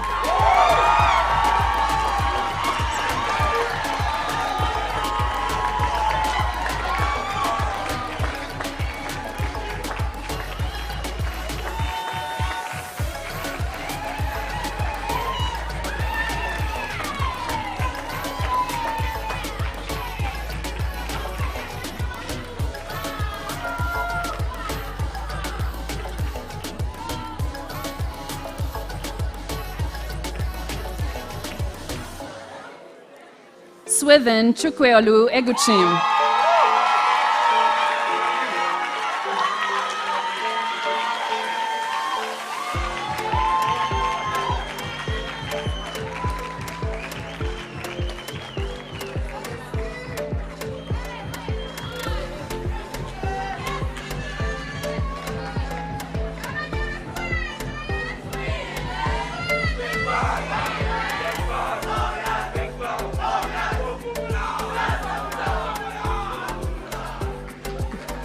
Tafara Dennis Godor.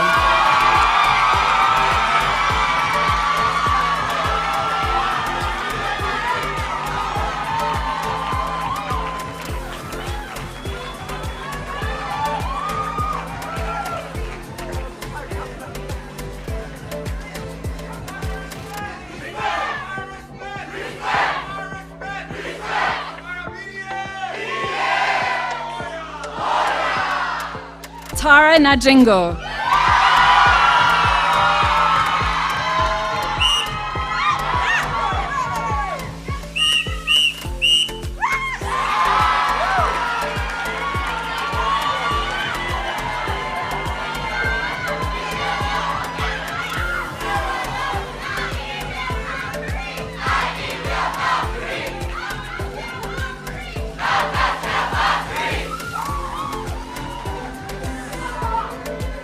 Tasimba Andrew Shoatu.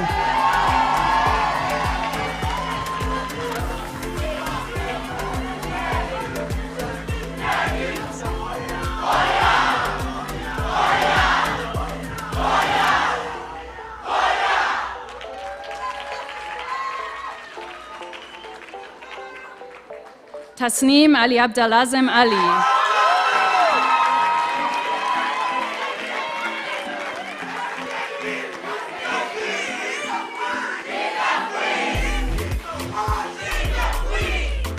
Tasfa Yadessa Kafani.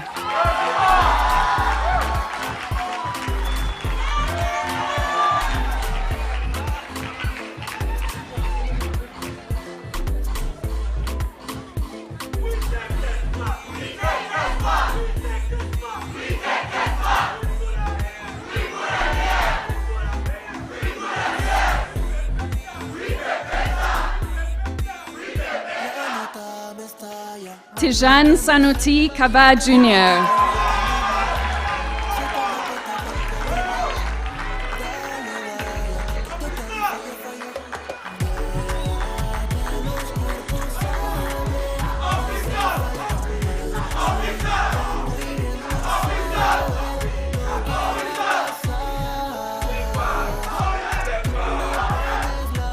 Unuma Presidents Michael.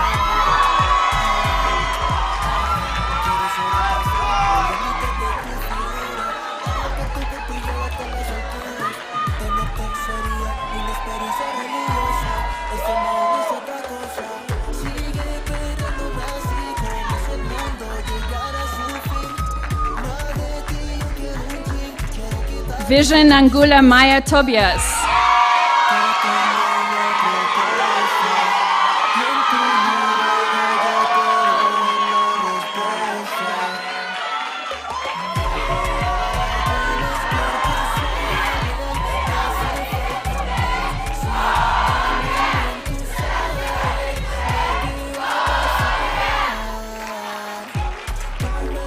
Vuisile Makakula.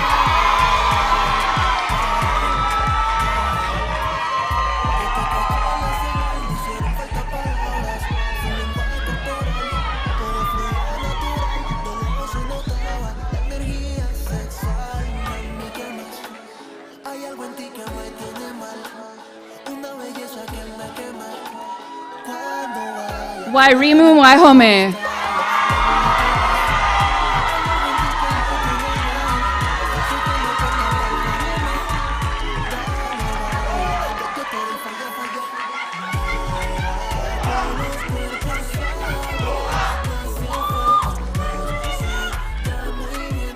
Wazaino Aaron Mambene.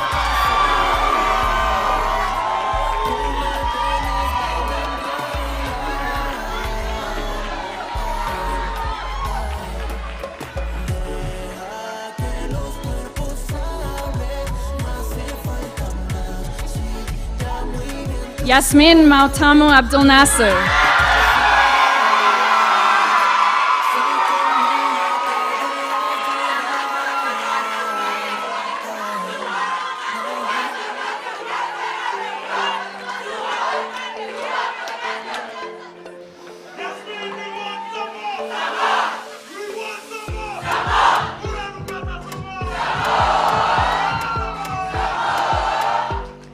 Yasmina Trauri.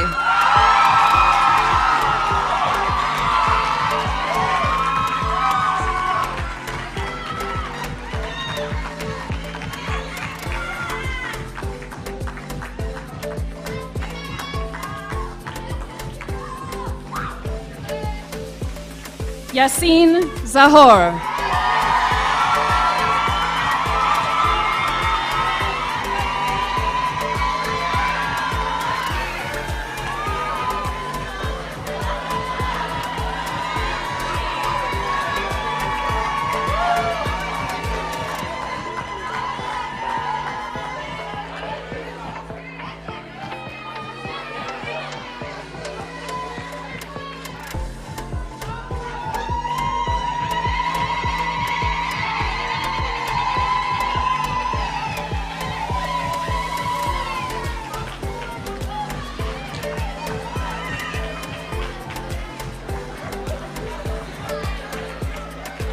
Yusuf Abdel Kader.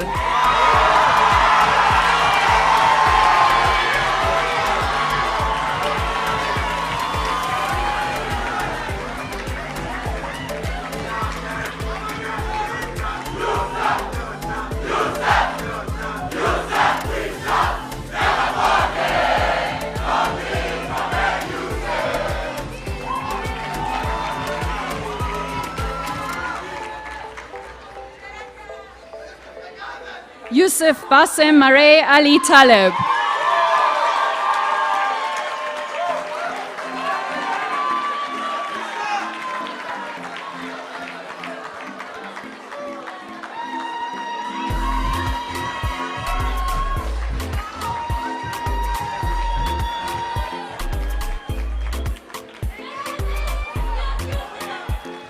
Zelale Madisuhele.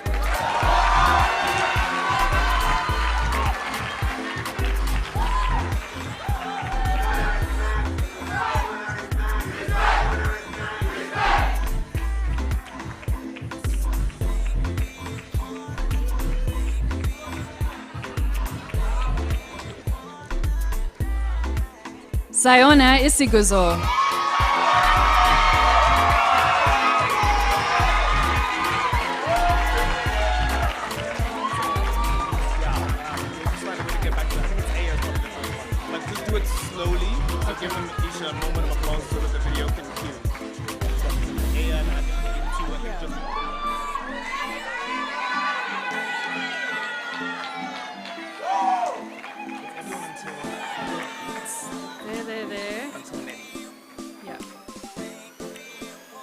Aya Ben Saat.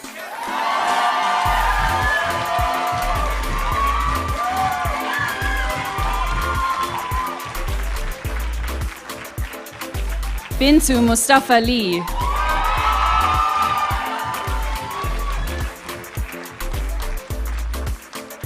Blessings Hara.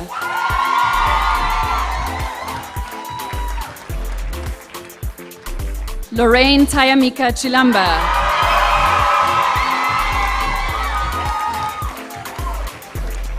Lulu Akoth Oulo.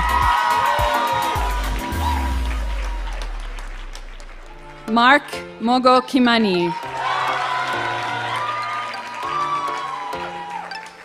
Well done, everyone.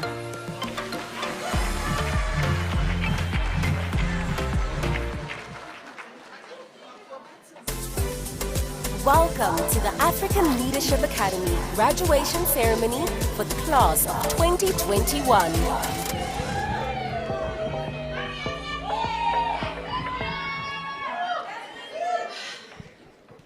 I had to do another touch-up. I was crying tears out there.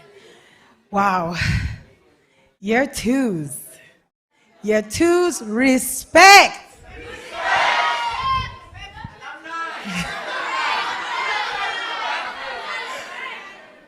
It's okay. Hold on.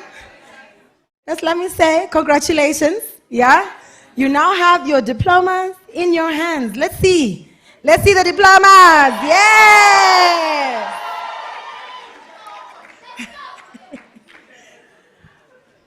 Welcome to the Alumni Circle.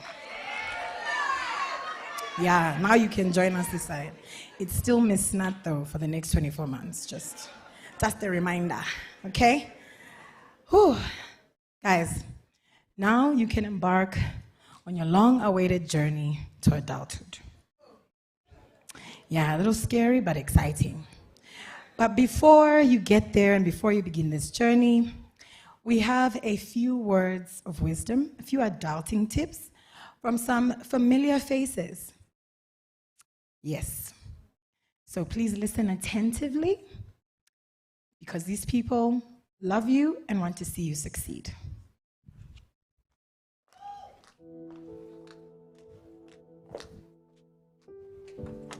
Hey guys, you don't know me.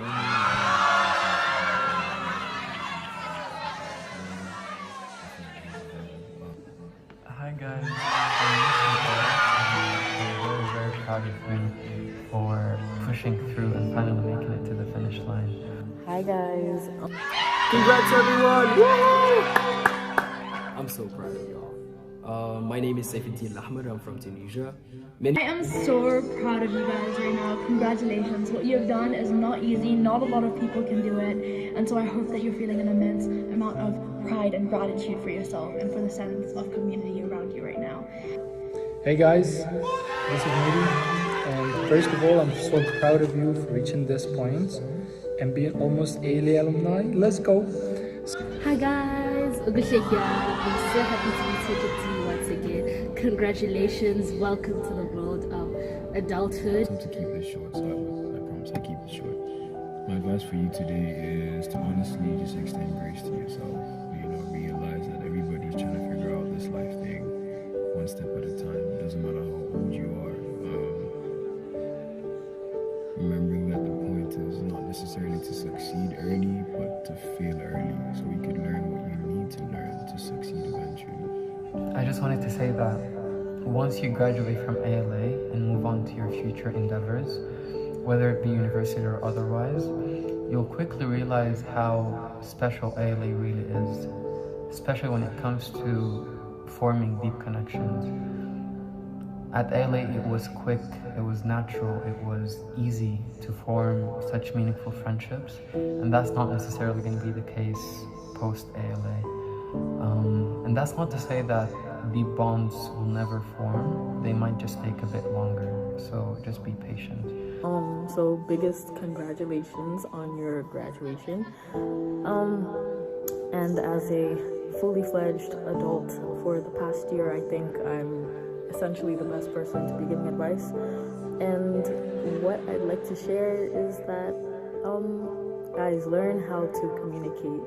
Learn how to communicate with the closest people in your life, with the people that you value, and those that have meant something to you in one way, shape, or form. I say this because 1, you never know what people are going through. 2, you never know what people are gonna be for you in the future, so you just wanna maintain some connections. Few of you are my friends, some of you are my closest people. I'm sure you know yourselves. Just one piece of advice, which is based on what I would have done if I could go back in time. You know, all this talk about reflection and processing what you've achieved and all of that, I think you've done enough of it for the past 2 years. So just make sure you enjoy your summer and make sure that you spend so much time with your family, with the people that you care about, with the people that you love, with your friends. And trust me, by the time that your next step comes in, you'll be more than ready to take it on. So 2 quick things. First of all, please take the time to actively rest the summer post-ALA. Do not go into your next journey burnt out like I did. Learn from my mistakes. And the second thing is that the sense of community that you find at ALA is very hard to replace. So whatever next thing you have going on, it might feel quite isolating and lonely, but all good things do come with time. So be easy on yourself and reach out to people that you love and trust and that will support you. So yeah, one thing that I want to tell you before you graduate is that never forget your values. And you have to know that wherever you're gonna go, you represent your country, your big home, Africa. So please keep that in mind, and also never forget your purpose and just go for it. I know it's gonna have a lot of you're gonna have a lot of struggles, and you might fall once and twice, but surely you will come back, I'm sure, and I trust you all. You don't know how things are gonna end up at the end, and that's completely good. That's a good thing. There's gonna be so many adventures, and you're gonna be just fine. I promise you. I promise you, you're gonna be good as long as you stay in your lane, focus on competing with yourself only, comparing you to yesterday's you, and you're gonna be good. I promise you. And also, when you go home, please go learn how to cook a thing or two, because if you're ending up going abroad, somewhere that is not of your native land, food is gonna taste different. And if you end up going to a Western country, let me tell you, it might be a bit unflavorful, GMO infested and fatty. So yeah, you're gonna wanna learn something before you leave home in the kitchen. So good luck to you all. Again, I'm very proud of you.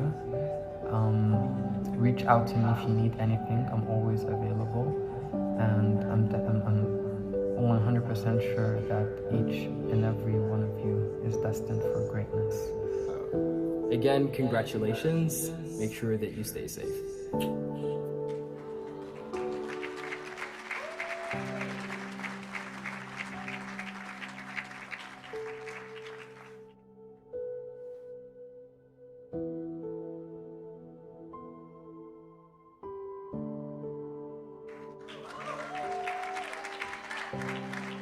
Put your hands together and welcome our student performance for today, Duserve Luzolo and Emin Muharram. Hay algo en ti que me tiene mal. Sé que ando puesta para el problema. Dale guaya, que yo te doy falla, falla. Deja que los cuerpos hablen, no hace falta más. Sí, ya muy bien tú sabes lo que va a pasar. Tú me pones la mente a volar.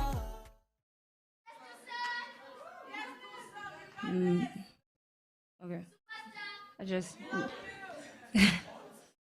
Thank you guys. I just need to hear it. Okay.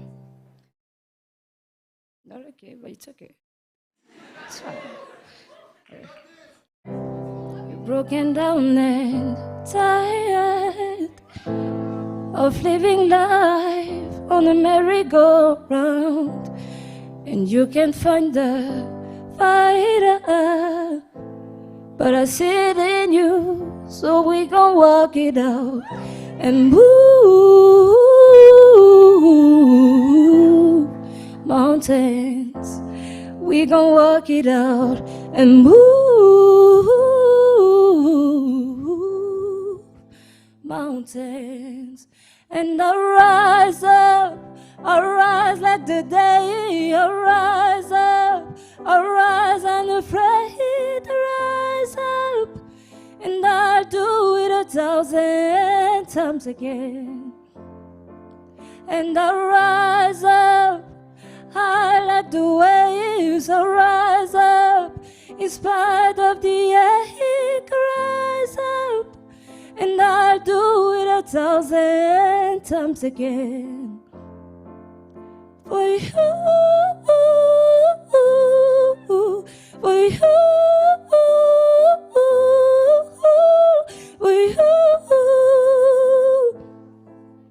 for you. Okay. When the silence isn't quiet, and it feels like it is getting hard to breathe, and I know you feel like dying, but I promise we'll take the word to its feet and move mountains, bring it to its feet and move mountains. And I'll rise up, I'll rise like the day. I'll rise up, I'll rise unafraid. I'll rise up, and I'll do it 1,000 times again. For you, for you, for you, for you.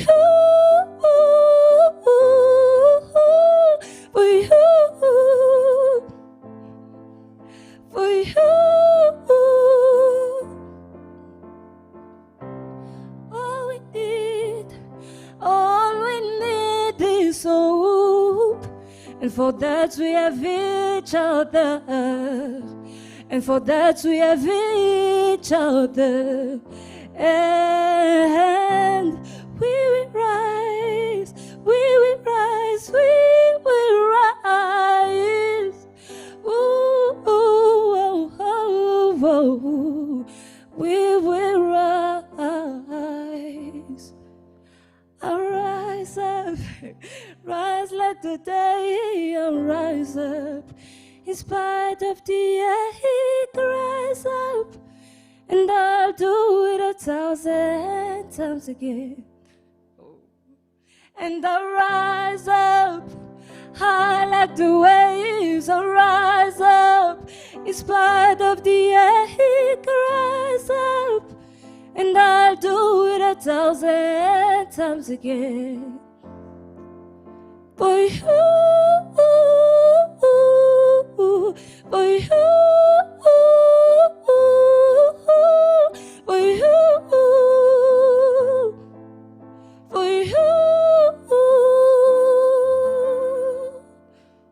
Yeah, it's done.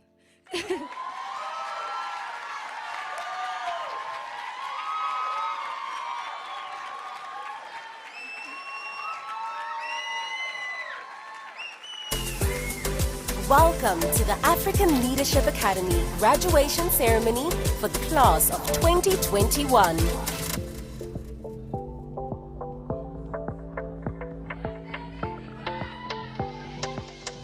Thank you, Amen, and thank you, Desera, for gracing us with your beautiful voice. Okay, while I am not as good of a writer as this next person, I hope that this little haiku shows our appreciation for him. Give me a second. Sudan's son of light, Hatim guides with wisdom's torch, leading Africa's hope. Community, please welcome to the stage the CEO of the African Leadership Academy, Hatim El-Taib. Put your hands together and give a warm ALA welcome to our CEO, Hatim El-Taib. That was, ooh, wow, that was very loud. That was by far the most adorable introduction I've ever had. Thank you, Deepshika. That was lovely. Good afternoon, community. I'm not actually supposed to have a long segment at graduation anymore, but it turns out you cannot teach an old dean new tricks. So Louise has indulged me, and as always, I'll start with gratitude. A moment of introspective appreciation to give thanks, however you best give thanks, for the confluence of fortune and favor that makes this moment possible.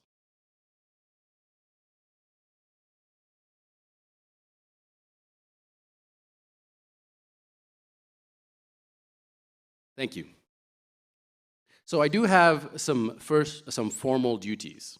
First, each year we award an honorary diploma to our guest of honor. Someone who has spoken to us because they represent an aspirational ideal of leadership which we hope to emulate. If I can ask the founders to join me on stage. Fred, Chris, please come on up.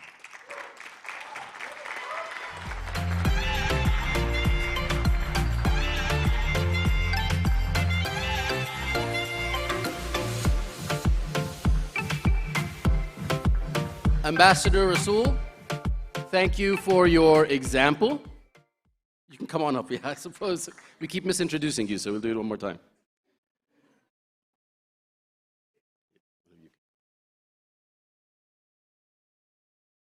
Ambassador Rasool, thank you for your example. Thank you for making it clear that weak states require strong citizens. Thank you for your conviction, for your courage, for your commitment. Thank you for your leadership.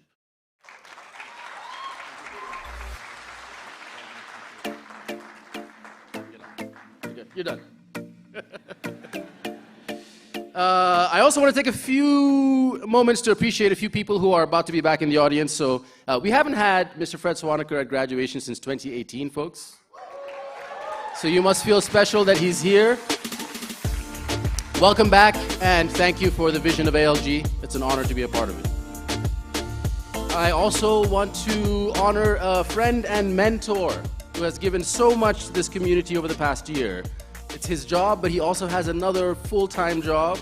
Chris, we never got the chance to send you off properly, and I'm so glad you were able to be here with us today. Thank you for the 5 a.m. starts many, many days of the week, and the long, long nights. Jen, thank you for putting up with it, although I don't think you have much of a choice. Chief, please stand up and take a bow.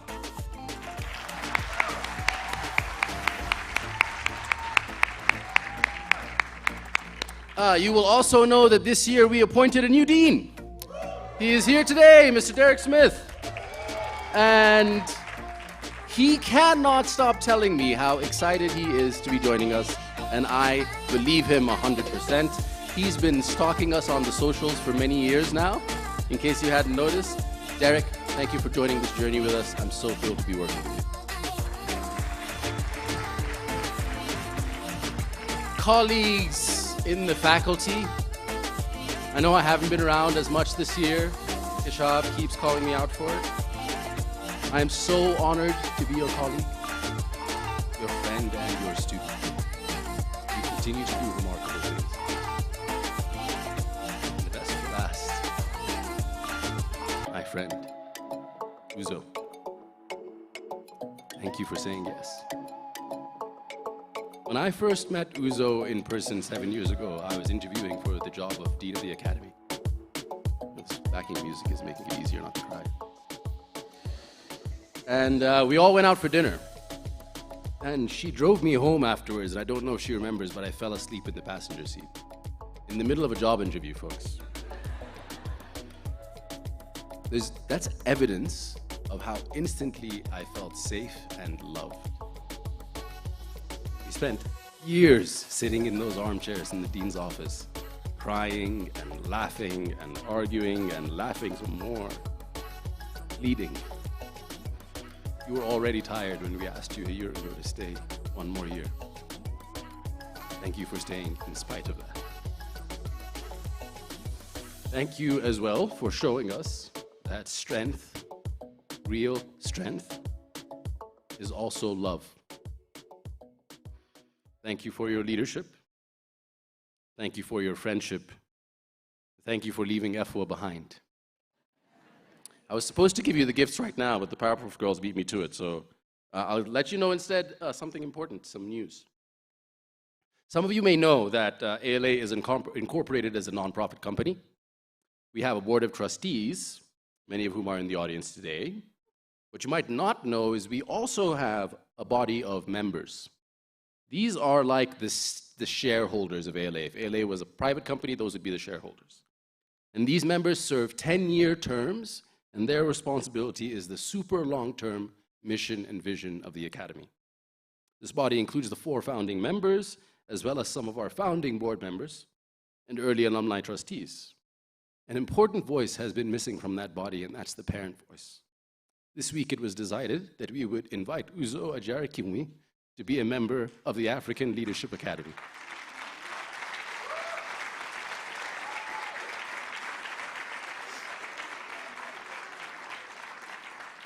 Well done, my friend.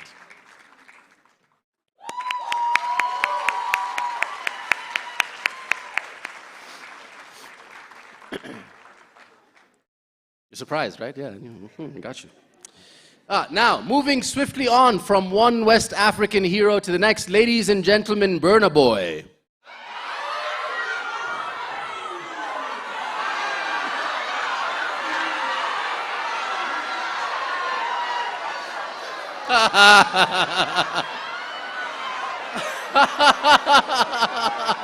He's not here. He's not here. Come on. Come on. He just did like the Champions League. What do you? Come on. So hold on to that feeling of disappointment. Things can only get better from here.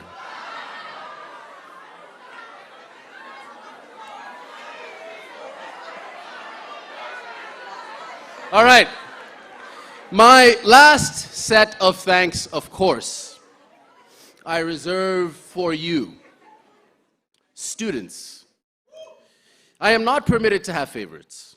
And yet, this set of Year 2 students is perhaps among my favorites. I have such enduring admiration. I have enduring admiration for your enthusiasm, your earnestness, your resilience, your perseverance. Thank you for the example you have set. Congratulations on completing Year 1. I look forward to seeing you next year. Of course, this afternoon is a celebration of a different group of students, the ones who have just become alumni. So I should probably say a few words about them too. You know, I made the exact same joke last year. You were paying attention. I kid. Mes élèves estimés. طلابي الأعزاء. Estimados estudiantes Wood Tamarioch. Dear graduates. Graduates of the class of 2021. Alumni of the African Leadership Academy. How does that sound? How does that feel? Not too shabby. Frankly, I feel a little awkward addressing you. We have unfinished business. Typically, in the 6 years when I was dean, including in your first year, I would have many hours of opportunity to convey the quirks and lessons that I felt were worthwhile. Between assembly messages and dean's talks and passing conversations, I'd have had dozens of opportunities to stumble through all of my extended metaphors. In fact, I hadn't intended to speak to you at all today. But Yusuf is very insistent. More on his persistence later. Also, there's this pesky matter of our 4 graduation awards, which I have to hand out. So, if you'll permit me, I want to share one last message with all of you. I estimate that I've delivered like 80 or 90 speeches from this podium over the years. Between openings and closings, assemblies and town halls, even the very first My Story, more than 10 years ago. I've had to come up with a lot of imagery. The well is starting to run dry. I'm pretty much fresh out of metaphors. The truth is, though, if you pay attention, pretty much everything I have to say that's of any substance can be boiled down to 2 words.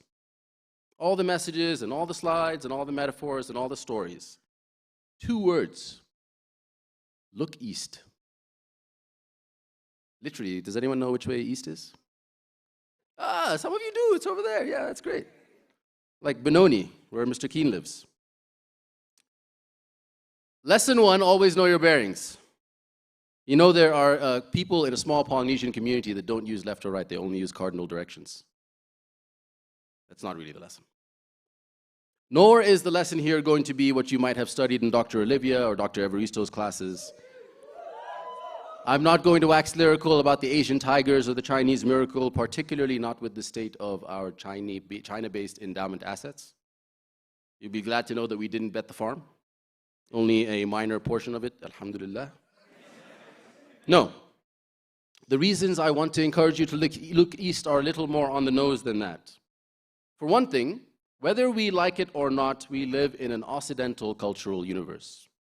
Our language, our references, our aspirations are shot through with other people's ideas, other people's dreams, other people's values, Western values. All the while, cultures much more ancient and leaders much more modern are clamoring to give us the wisdom that we need. We should listen. I want to take 4 trips eastward. Then, as Mr. Morake says, we will land the plane. We start in the near-ish east, Central Asia, specifically Kazakhstan. Put your hand up if you think you know anything at all about Kazakhstan. Now put your hand down if it's because of Borat. I was the same. Put your hand up if you've ever heard the name Alexandra El-Bakian. I too was amongst the ignorant. It's fine, we all are, it's okay. It's not a bad thing. You shouldn't feel bad, but what if I told you she's probably done more for the advancement of modern human knowledge and understanding than almost anyone else, except perhaps for the founders of Wikipedia? What if I told you she might simultaneously be the most hated and most loved character in modern academics? What if I told you she'd achieved all this before turning 35? In 2011, Ms. El-Bakian was a graduate student in Russia. She was a student of computer science and was specifically interested in human technology interfaces, human-computer interfaces on the neurological level. Naturally, her appetite for cutting-edge research led her westward to more resourced labs, more resourced institutions. And first she was at a lab in Freiburg in Germany, but then she saved up some money and she traveled to the US, and she was interested in transhumanism. And then she found herself back in Kazakhstan. The challenge of doing really good research in Kazakhstan is the same as the challenge of doing really good research anywhere, in any field, outside the global north, anywhere beyond the comforts of well-resourced universities. The challenge is that knowledge isn't free. In particular, peer-reviewed, published research in leading journals is not free. 5 private companies own between them 50% of the academic publishing market. 50% or more of the journals that publish peer-reviewed academic research. If you are not affiliated with a subscribing university, and universities have to pay a lot for these subscriptions, you can only access these articles by paying for them. Let's say I wanted to look up an article on great graduation speeches, which I may have tried to do. There was one published by someone called Rutherford in the Sociological Forum journal in 2004. I could get access to this one article by paying the journal 40 euros. Prices tend to average around $30 per article. You can imagine if I'm trying to do research and I need to access tens or dozens of articles per day, how quickly these costs stack up. It's important to note that this money isn't going to pay scientists. It's not going to pay for research. Scientists, in fact, pay to have their research published. Nor is it going to the peer reviewers who review the articles. Peer review is free. It's an academic responsibility. The money goes to journal owners, primarily private companies. The academic publishing business is huge. In 2017, the Guardian newspaper estimated the size was something like $25 billion per year. That puts it in between the film industry and the music industry in terms of size, but the profit margin is way better. Big players like Elsevier are making as much as 35% profit margin. It's unheard of. So, if you're a curious, eager young researcher, eager young producer of knowledge, eager young autodidact, eager but poor, eager but in fact not ridiculously rich, what are you to do? 10 years ago, you'd need to find someone with a login, maybe on Twitter, who would be generous enough to log in, download the paper, and send it to you. Alexandra El-Bakian thought this system was unfair. So she broke it. She built a search engine that would make it easier and easier to access these items directly, whether by harnessing weaknesses in the security of the private journal archives or by leveraging shared logins. The website she built is called Sci-Hub. It's blocked on our campus firewall, so I don't know why you know what it is.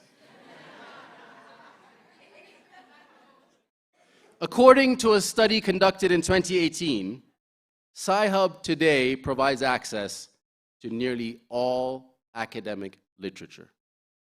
Free. Freely accessible, instantly, anywhere in the world. Such is the impact this tool has had on researchers across disciplines that scientists around the world have been naming their discoveries after this woman. To date, at least 5 different biological species have been named in her honor. Why do we know Elon Musk's name but not El-Bakian's? Why do we know Jordan Peterson's name and not El-Bakian's? Look east. There is much to see. Of course, not all the attention she's garnered has been positive. She's been sued many, many times over and owes many millions of dollars. She'll never be able to live and work anywhere in the global north. She's looked east. She's committed to a vision and pursued it doggedly. She isn't and probably won't ever be rich, but she identified a need and she responded to it. Knowledge isn't free, but it should be. She took a bold position that the existing system was bad for science, bad for knowledge, bad for society, and unfair. This brings me to our first award of the evening. The Sani Prize is awarded to the student whose tireless efforts, innovative solutions, lofty ideals, and commitment to excellence serves to further the mission, vision, and values of the African Leadership Academy. In the spirit of Mr. Ilyasu Adinoyi Sani, an African pioneer and member of the inaugural faculty. For your vision, for your boldness, your colorful facilitations, and tremendous energy, we thank you, Mary Kenny Maithia.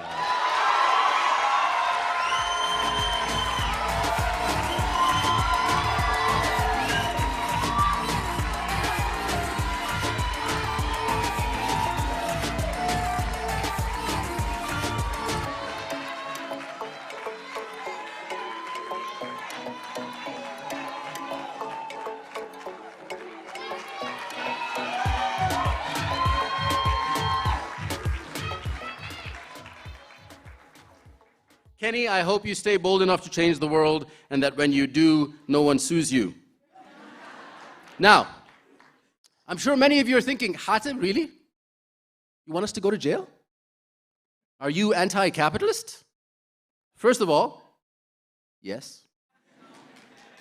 I expect that if we are doing things right, some proportion of you will need to take risks that might land you up in jail. Ask the ambassador. Not all power is just.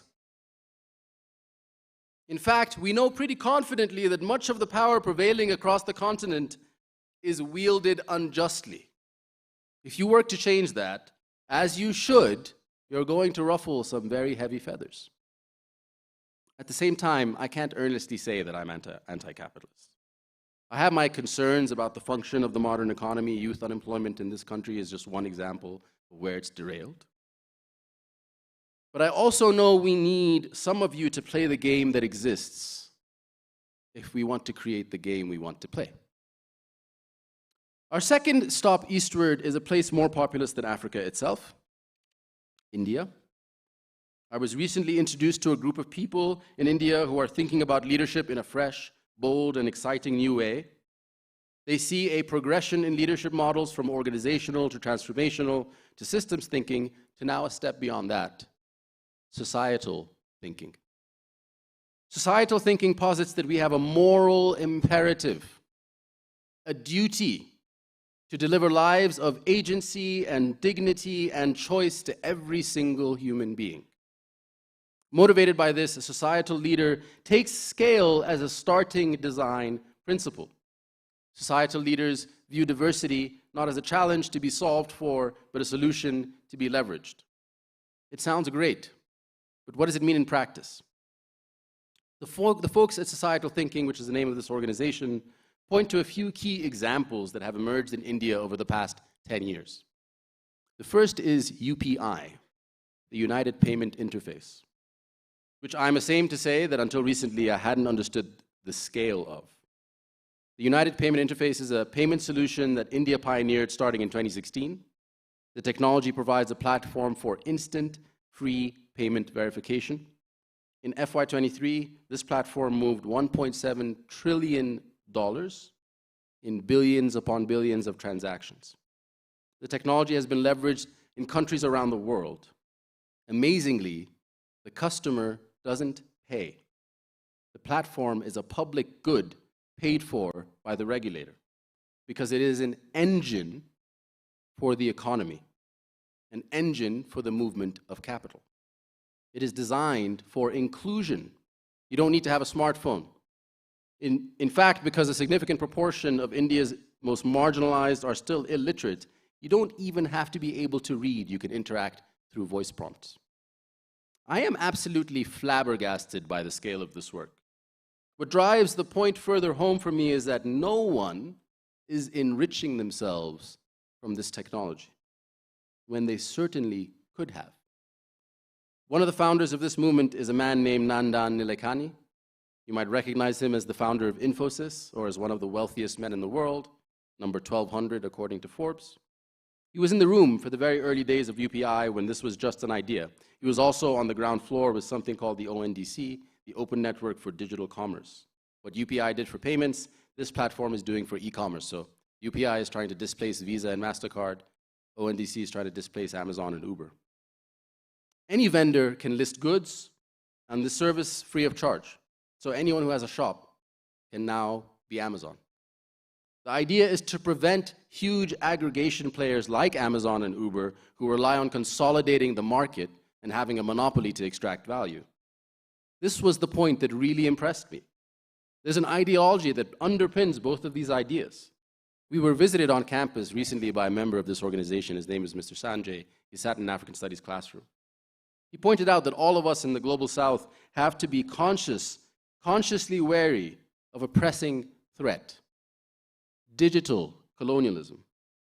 These innovations that are built on and through capital are leveraging business technology to protect the little guy, to make value social and universal, to decolonize technology. My mind was blown. The second award I want to give is the Spirit of Africa Award. This prize is awarded to the graduating student whose infectious passion for the African continent resonates through our community. For your clarity, your conviction, and good cheer. I once came upon this year's awardee standing at a whiteboard, plotting out how he could rescue his home country from its failed state status by turning it into an enterprise. For your clarity, your conviction, your good cheer, we thank you, Tafara Godo.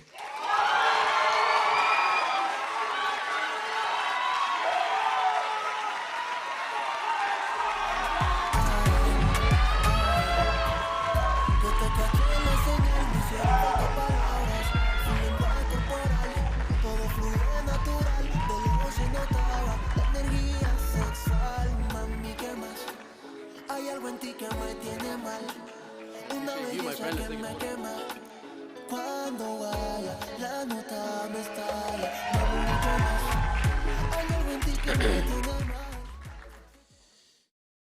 may your impact reverberate across society, Tafara. No pressure. All right. I'm halfway there. And maybe we'll finish around time. The third destination on our eastward tour is a bit more abstract and a bit quicker. I want to talk about South Korea. It's not K-pop that I want to talk about, nor is it Korean drama, although I did get through the lockdown by binging Crash Landing on You. I don't know if anyone else will. It's so sweet. I actually want to talk about Korean cuisine. I love Korean food. Bibimbap, bulgogi, delicious fried chicken, all the banchan, and kimchi. I'm here for it. So why is Korean food so great? And why are me and Miss Marilyn so obsessed? By the way, Miss Marilyn lived in Korea for a while. Korean food, Korean cuisine, has texture. It has literal textures, from crunchy to soft to chewy to slurpy. Also, figuratively, it has a lot of variety of flavors. In one mouthful, you'll have sweet and sour and bitter and salty. It's all there. It is rich. It is entertaining. It is earthy. It is deep. It's complicated. Like life. I'm sure many of you are sitting here waiting anxiously for me to finish, and I'm almost there. Because you cannot wait for the next chapter to start. The next chapter is going to be so much better. We have this default wiring that tells us the next thing, just over the hill, that next thing is going to be great. around this corner, all our dreams will come true. Once we arrive in the promised land, we will be in permanent bliss. This wiring is a lie. Not only that, it is a dangerous one. A life well lived, a fulfilling life, a happy life even, is not one without suffering. Not one without hardship, not one that is easy. It is one where we learn to appreciate and be enriched by our suffering. And also remember that our suffering of not having Wi-Fi is not quite the same as the suffering of generations that came before us. A life of texture. This is an ancient wisdom. We see it in the Stoics, we see it in Buddhist thought. You will suffer. We all will. And that is a great thing. It will give your life texture. If you take nothing from this hunger-inducing metaphor, at least take the command to find a Korean restaurant in your home capital city. Trust me, there is at least one very good one. I've had delicious Korean meals in Kigali and in Cairo and in Nairobi and of course in Joburg. I'm sure there's more to be had in Addis and in Lagos and Harare. I am sure. Let me turn now to the last two awards, and what a treat. I can invite Dean Kayemba to come up to the stage, please. Can I? Have I lost him? Ah, there he is. Ladies and gentlemen, the founding dean of African Leadership Academy.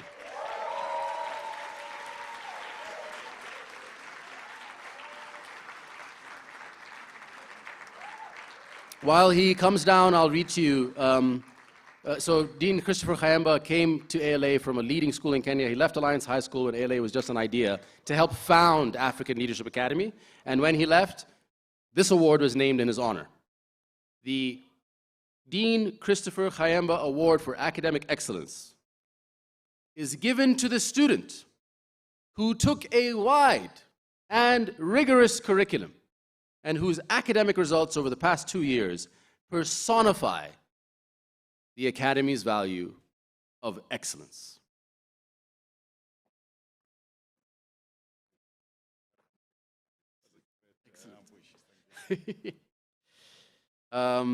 For your brooding curiosity and complex passions, for the texture of your intellect, for your humility, we thank you, Amin Muharram.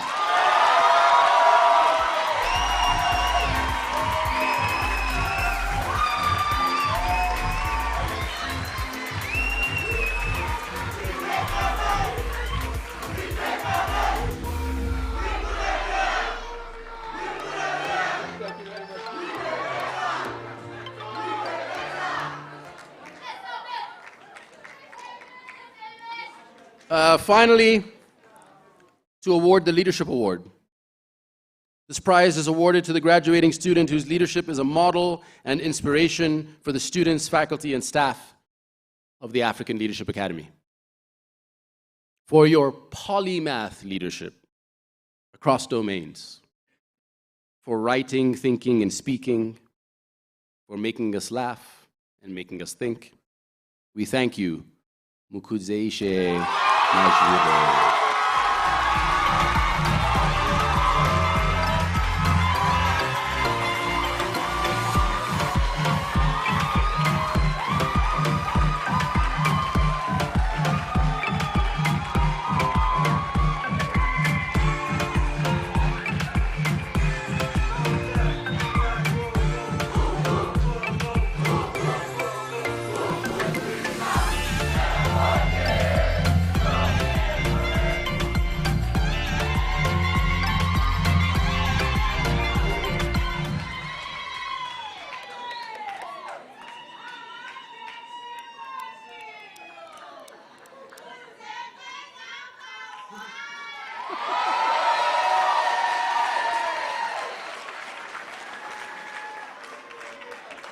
So, we come now to our fourth and final stop, and then we land the plane. We've been to Kazakhstan, then India, then South Korea. You all know where I'm going, right? You can shout it out. Japan. Hi, Miss Shizuha, who likes it when I use Japanese metaphors. Seeing as this is really and truly the last time I'll be giving a graduation message, I have to trot out the greatest hits. For the handful of you who've not heard me belabor this metaphor before, a quick recap. There is a form of art developed in Japan called golden joinery, kintsugi. Thank you, Kingsley. The practice involves repairing broken pottery, plates, vessels, pots, what have you, and fitting the pieces back together. Rather, however, than using a material that would obscure the break, clay or glue or cement or something like that, the practice calls for using gold instead. The result, of course, is that the breakage, the wound, the imperfection in the item becomes more visible, not less. The imperfection is highlighted rather than being hidden. If I understand it right, this practice is an aesthetic manifestation of an underlying Zen Buddhist principle, wabi-sabi. This philosophy guides us to appreciate the impermanence and imperfection of our own existence, to honor and celebrate and appreciate our scars. Here's the rub. We are all broken. We are all imperfect. This is what makes us real. This is what makes us human. Life invites us to put ourselves back together, to celebrate our failures, to honor our imperfections. I've never put pottery back together, but living and working in this community, I've learned to practice kintsugi every day. A few weeks ago, I broke. Many of you will know that my home country of Sudan has been embroiled over the past 2 months in a complete and utter breakdown of security and a descent into violence. My mother was thankfully visiting my brother in Cairo before the violence broke out, and so she stayed. She and hundreds of thousands of my fellow Sudanese are in Egypt now, those who could afford to get there. Thank you to the Egyptians for hosting us. My mom sent me a picture a few years ago over WhatsApp of her smiling and sitting happily in a line. She was in a queue, and I didn't know what she was in queue for. And when I called her that night, she explained that she was in line to register with the UNHCR as a refugee. My mother was now a refugee. I was, as you folks might say, shooketh. What am I doing with my life? I'm living in luxury while my retirement age mother becomes a refugee.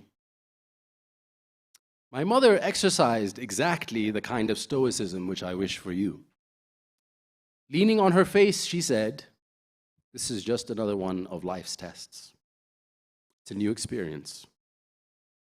Of course, I and she are lucky that she's okay. She has a place to stay, she's well fed, she has my brothers to take care of her.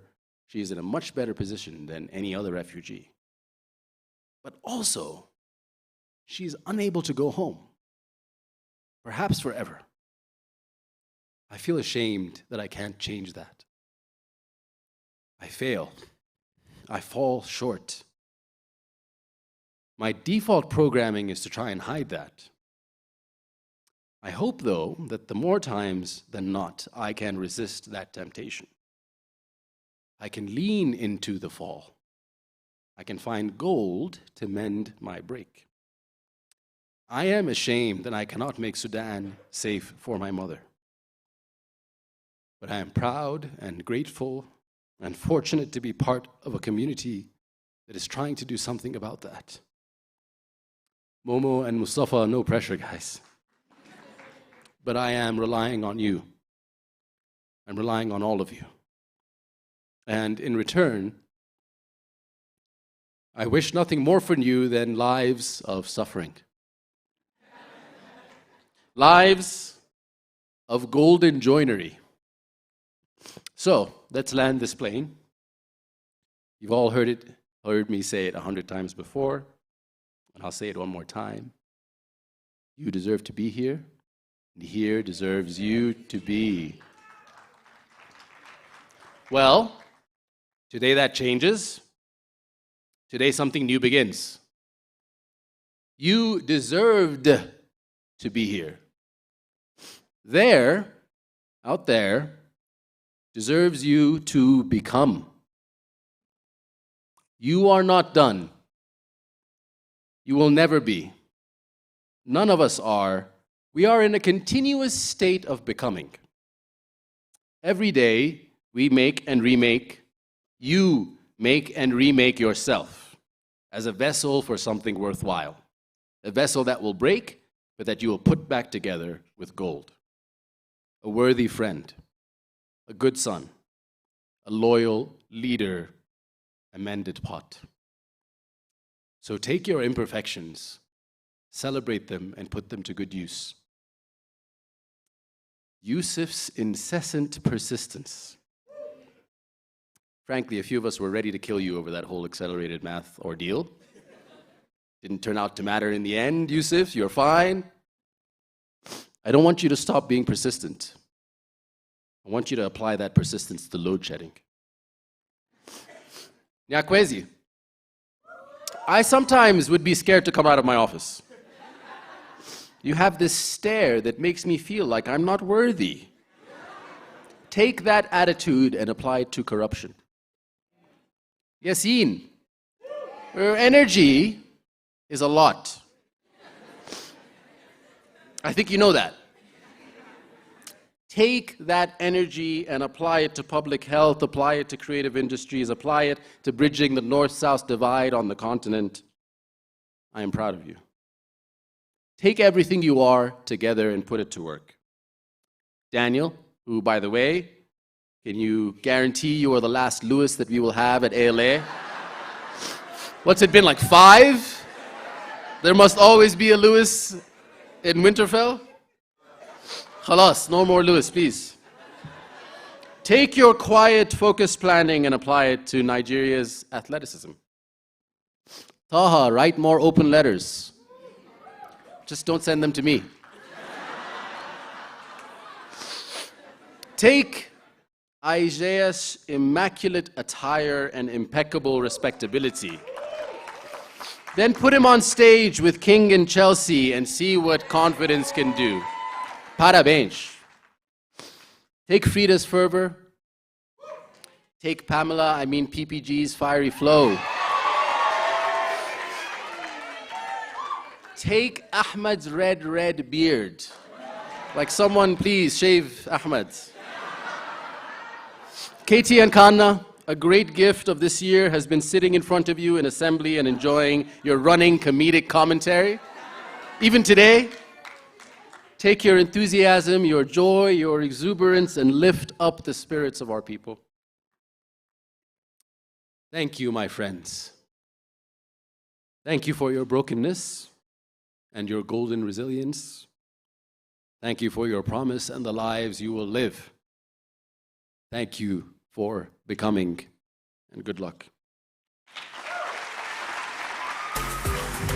Welcome to the African Leadership Academy graduation ceremony for the class of 2021.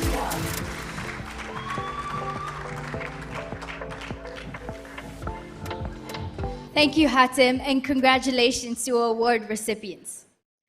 This next performer happens to be one of the very first students I taught since I joined ALA. Over the past 2 years, it has been such a learning journey for both of us. Well, if I am honest, mostly me.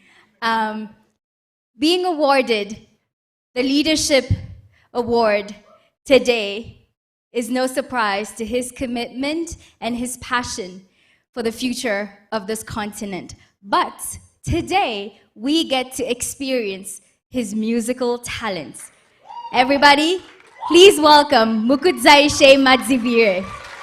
Put your hands together and welcome our student performance for today, Mukudzaishe Madzivire.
welcome to the African Leadership Academy graduation ceremony for the class of 2021.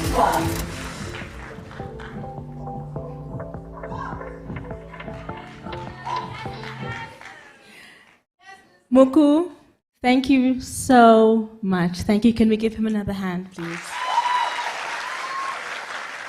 That was extremely beautiful. We are going to miss you.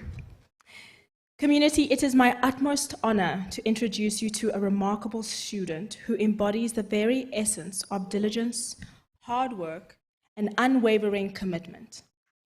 Throughout my years as an educator, I have had the privilege of witnessing the growth and development of incredible individuals.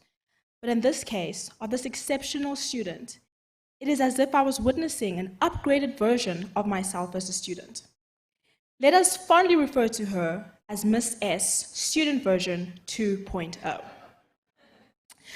Today we have the privilege of hearing from a true role model whose dedication has been nothing short of inspiring. Not only does she possess an unwavering determination, but her quick wit and sharp intellect add a captivating charm to her character. I cannot express how immensely proud I am of her achievements. There is no doubt in my mind that she is the most deserving candidate to address our graduating class. Community, it is with great pleasure that I invite the truly wonderful Audrine Rutenda Murewa to the stage. Put your hands together and welcome student representative for the class of 2021, Audrine Rutenda Murewa.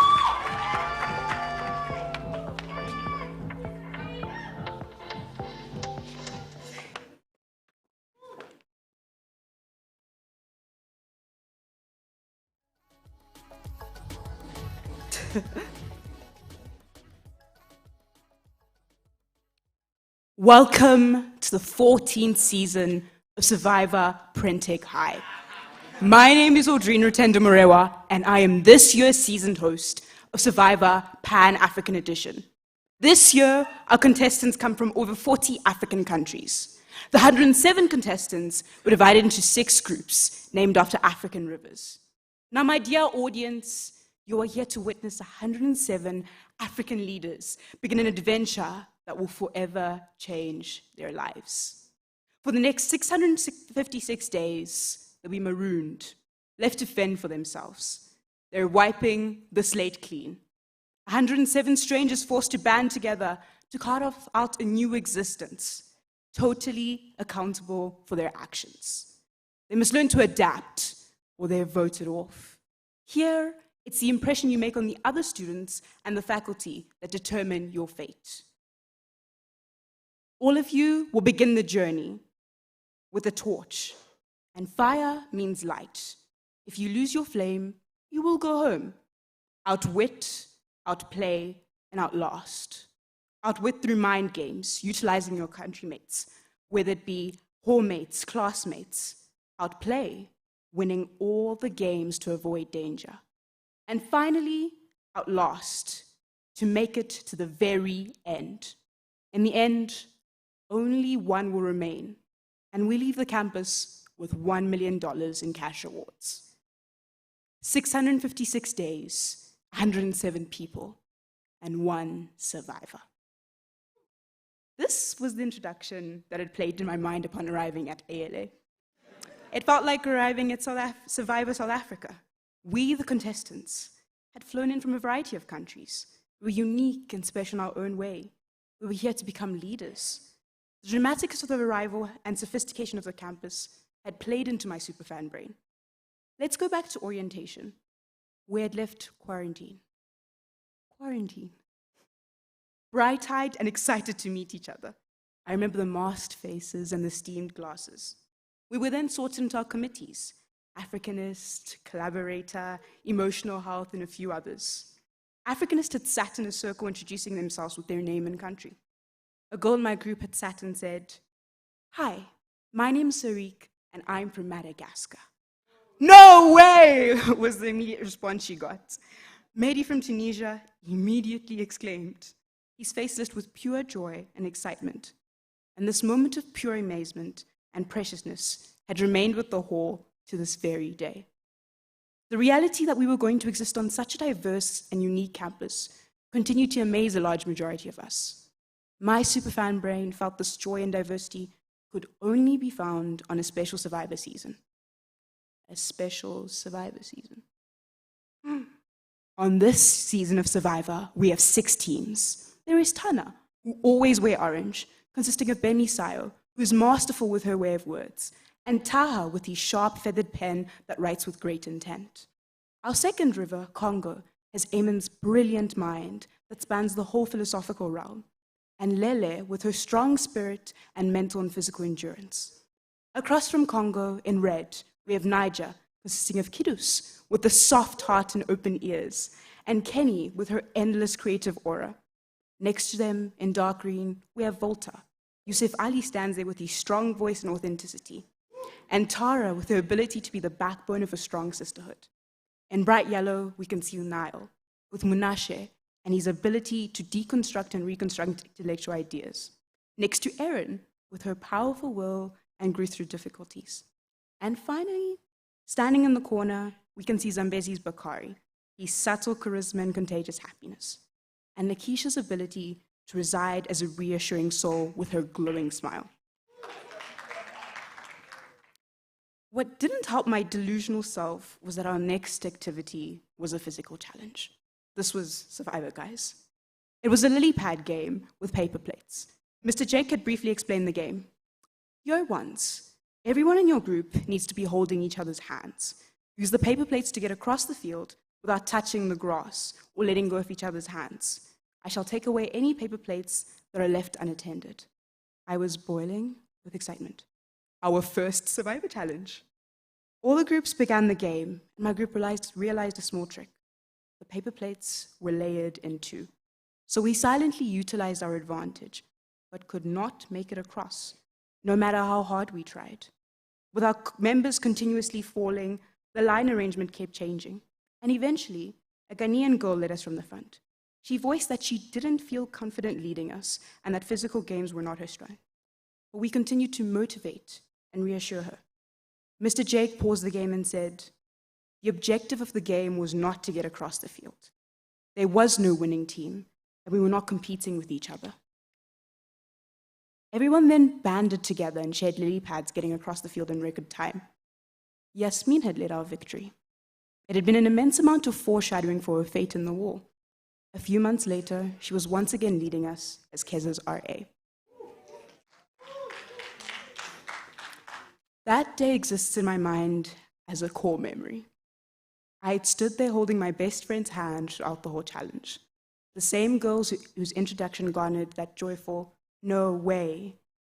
At that moment, under the South African sun, I knew Sarik was going to be my best friend throughout this journey. The comfort I had felt with her standing by my side would help me get through these 656 days. And Sarik, I'm wearing our matching earrings. That orientation game meant more than getting across the field. It highlighted we weren't here to compete with each other. Rather, different alliances were here to take the prize of Survivor home. We were here to figure out who we were and what we were passionate about, while engaging with each other. We were here to make alliances, to make lifelong bonds. Sometimes bond formation looked like Muko and I walking around yelling in Shona. In other instances, it looked like Kingsley and Lekan arguing in seminal readings and constructing new ideas that balanced both contrasting sides. In other forms, it looked like Riyadh and Safcorp supporting House throughout the student enterprise program, or Ilyes and Kenny serenading us with their violence. It sometimes looked like Malaika surprising Samantha on her birthday. It was also seen through Sharif and a Polonaise dance step for every single Central African country's Talu performance. Through these bonds and networks of African leaders, we have grown. Our leadership as a class has looked like pursuing our passions, sometimes not under the spotlight. But we have all emitted so much bright light. Unlike Survivor, where contestants had physical torches, all of you have stood as your own torch, as your own flame. And unlike Survivor, where where the people are there to kill each other's flames, we were here to nurture each other and keep them ablaze. I stand here thinking of moments that I saw each and every one of you shine. Some of the sparks were so subtle and hidden, but every single glimpse of light made a difference in making this campus a bright place, even during the darkest moments. My simple request is for you to all continue shining in your own way, whether you shine as you stand in the middle, at the back, or right in front. I shall see you, and I guarantee you the universe will. Now, you're probably wondering, how do you know you are shining? I got a sparkle when I worked in-house and we made amazing battles. I felt a tingle as I made a perfect silver mirror in chemistry while understanding that it was an aldehyde. In spaces where I deeply cared, I felt valued and strived to do my best for myself and for everyone involved. Now, with the loudest voice in me and the scariest dead stare in me, I stand here and urge you to go out there and follow your passions and purposes. Sounds cliche, but for the small minutes, I hope you do so. If there's anything I've learned over the 2 years, is that if you care and feel driven for it, you should pursue it. Mufaro, I watched you smile warmly as you walked through the LCs during Africa Day with a camera. To me, on that day, you were a centerpiece. And I greatly valued your work and effort. While Mufaro hadn't presented a policy brief that day or stood in front of a room, her leadership and effort resonated with me and those it needed to reach. Moments of purity like that one had felt like watching someone find their purpose, even for just 1 minute. It felt like watching the people who would make a change on this continent play their part. I will not ask any of you to run for president after all of this. It would be quite ironic considering our student government drama. Instead, I ask you to run heart first for everything you love and wish to pursue. I'm here to tell you to take that jump and lead when you feel like kicking your stomach. Or if you're a clown like me, flip a coin and let fate decide. We're past the activity list in our phase. I repeat, we are past the activity list phase in our lives. Lead because you want. Lead because it makes you nervous. Lead because it makes you happy. And lead because you'll be doing it for something that can keep you up at night with joy and nerves.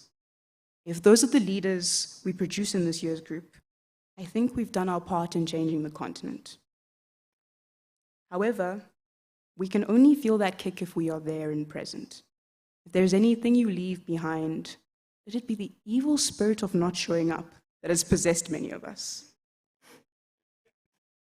In the same way you are seated in your assigned seat today, please do the same in the spaces you commit to in the future, both for your sake and for the sake of the alliances you have forged with care and time. The prize of Survivor ALA edition wasn't $1 million. But if anyone did get $1 million in their diploma, it's mine. Please send it to my cashless. The game that we all played here was never Survivor. And I'm happy that it wasn't. I am happy that I don't stand on this stage as a sole survivor. I stand here at the very end with all of you in this room, and some of you at home. All of us as great Survivor players. You have outwitted, outplayed, outlasted. Outwitted Cambridge with your A-levels. Outplayed winning Kahoots, house games, power school attendance. Outlasted making it to the very end. So congratulations to my fellow graduates.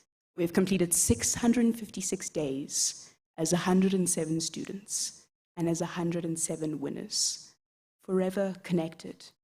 And no matter where you go from now, I shall see you sign the top.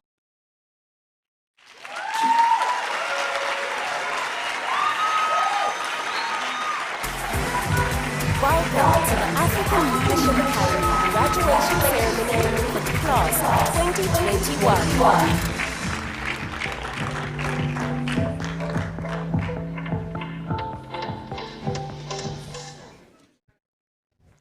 Thank you, Audrine.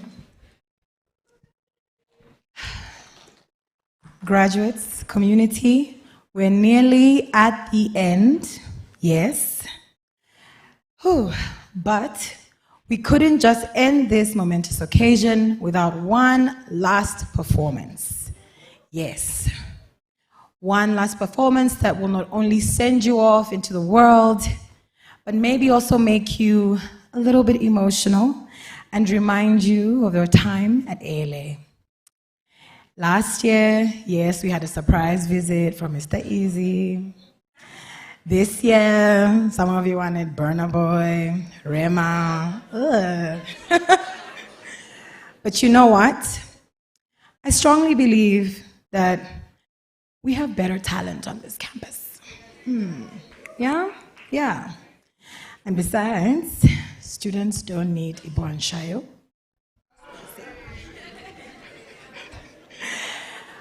Okay. However, I guarantee that this next performance will definitely touch your hearts and your souls. And really hope you enjoy it. Please welcome to the stage, Alapella. Closing off graduation 2021, put your hands together for Alapella.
struggles that you had, your advisor by your side. It's time now to sing out, and the story never ends. Let's celebrate, remember 2 years in the life of friends.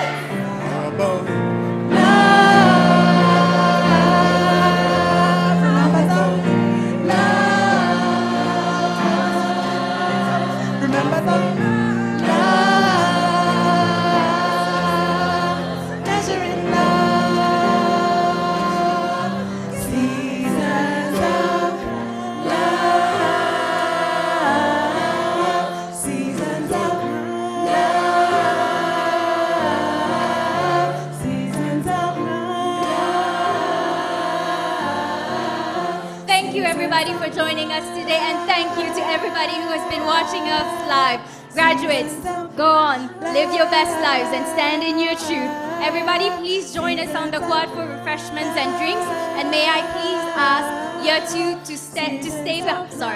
graduates to stay behind for your group picture. Seasons of love, seasons of love, seasons of love,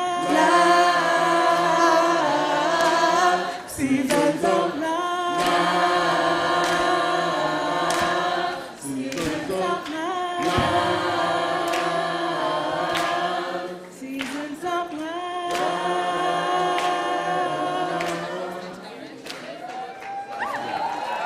The African Leadership Academy would like to thank all students, parents, faculty and staff for making this possible.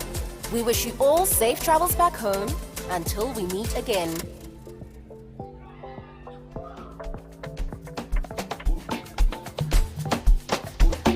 Year 2s, please stay behind. Year 2s, please stay.